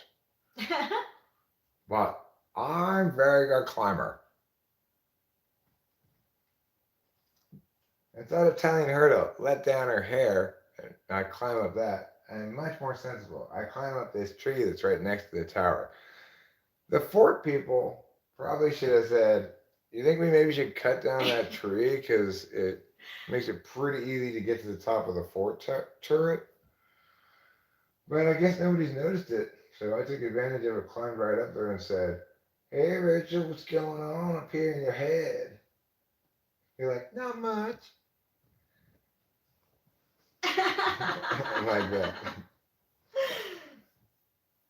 I'm on my third marriage too. Thank you, Michelle Way. I'm on my third marriage. But that's the difference between an INFJ and an ENTP.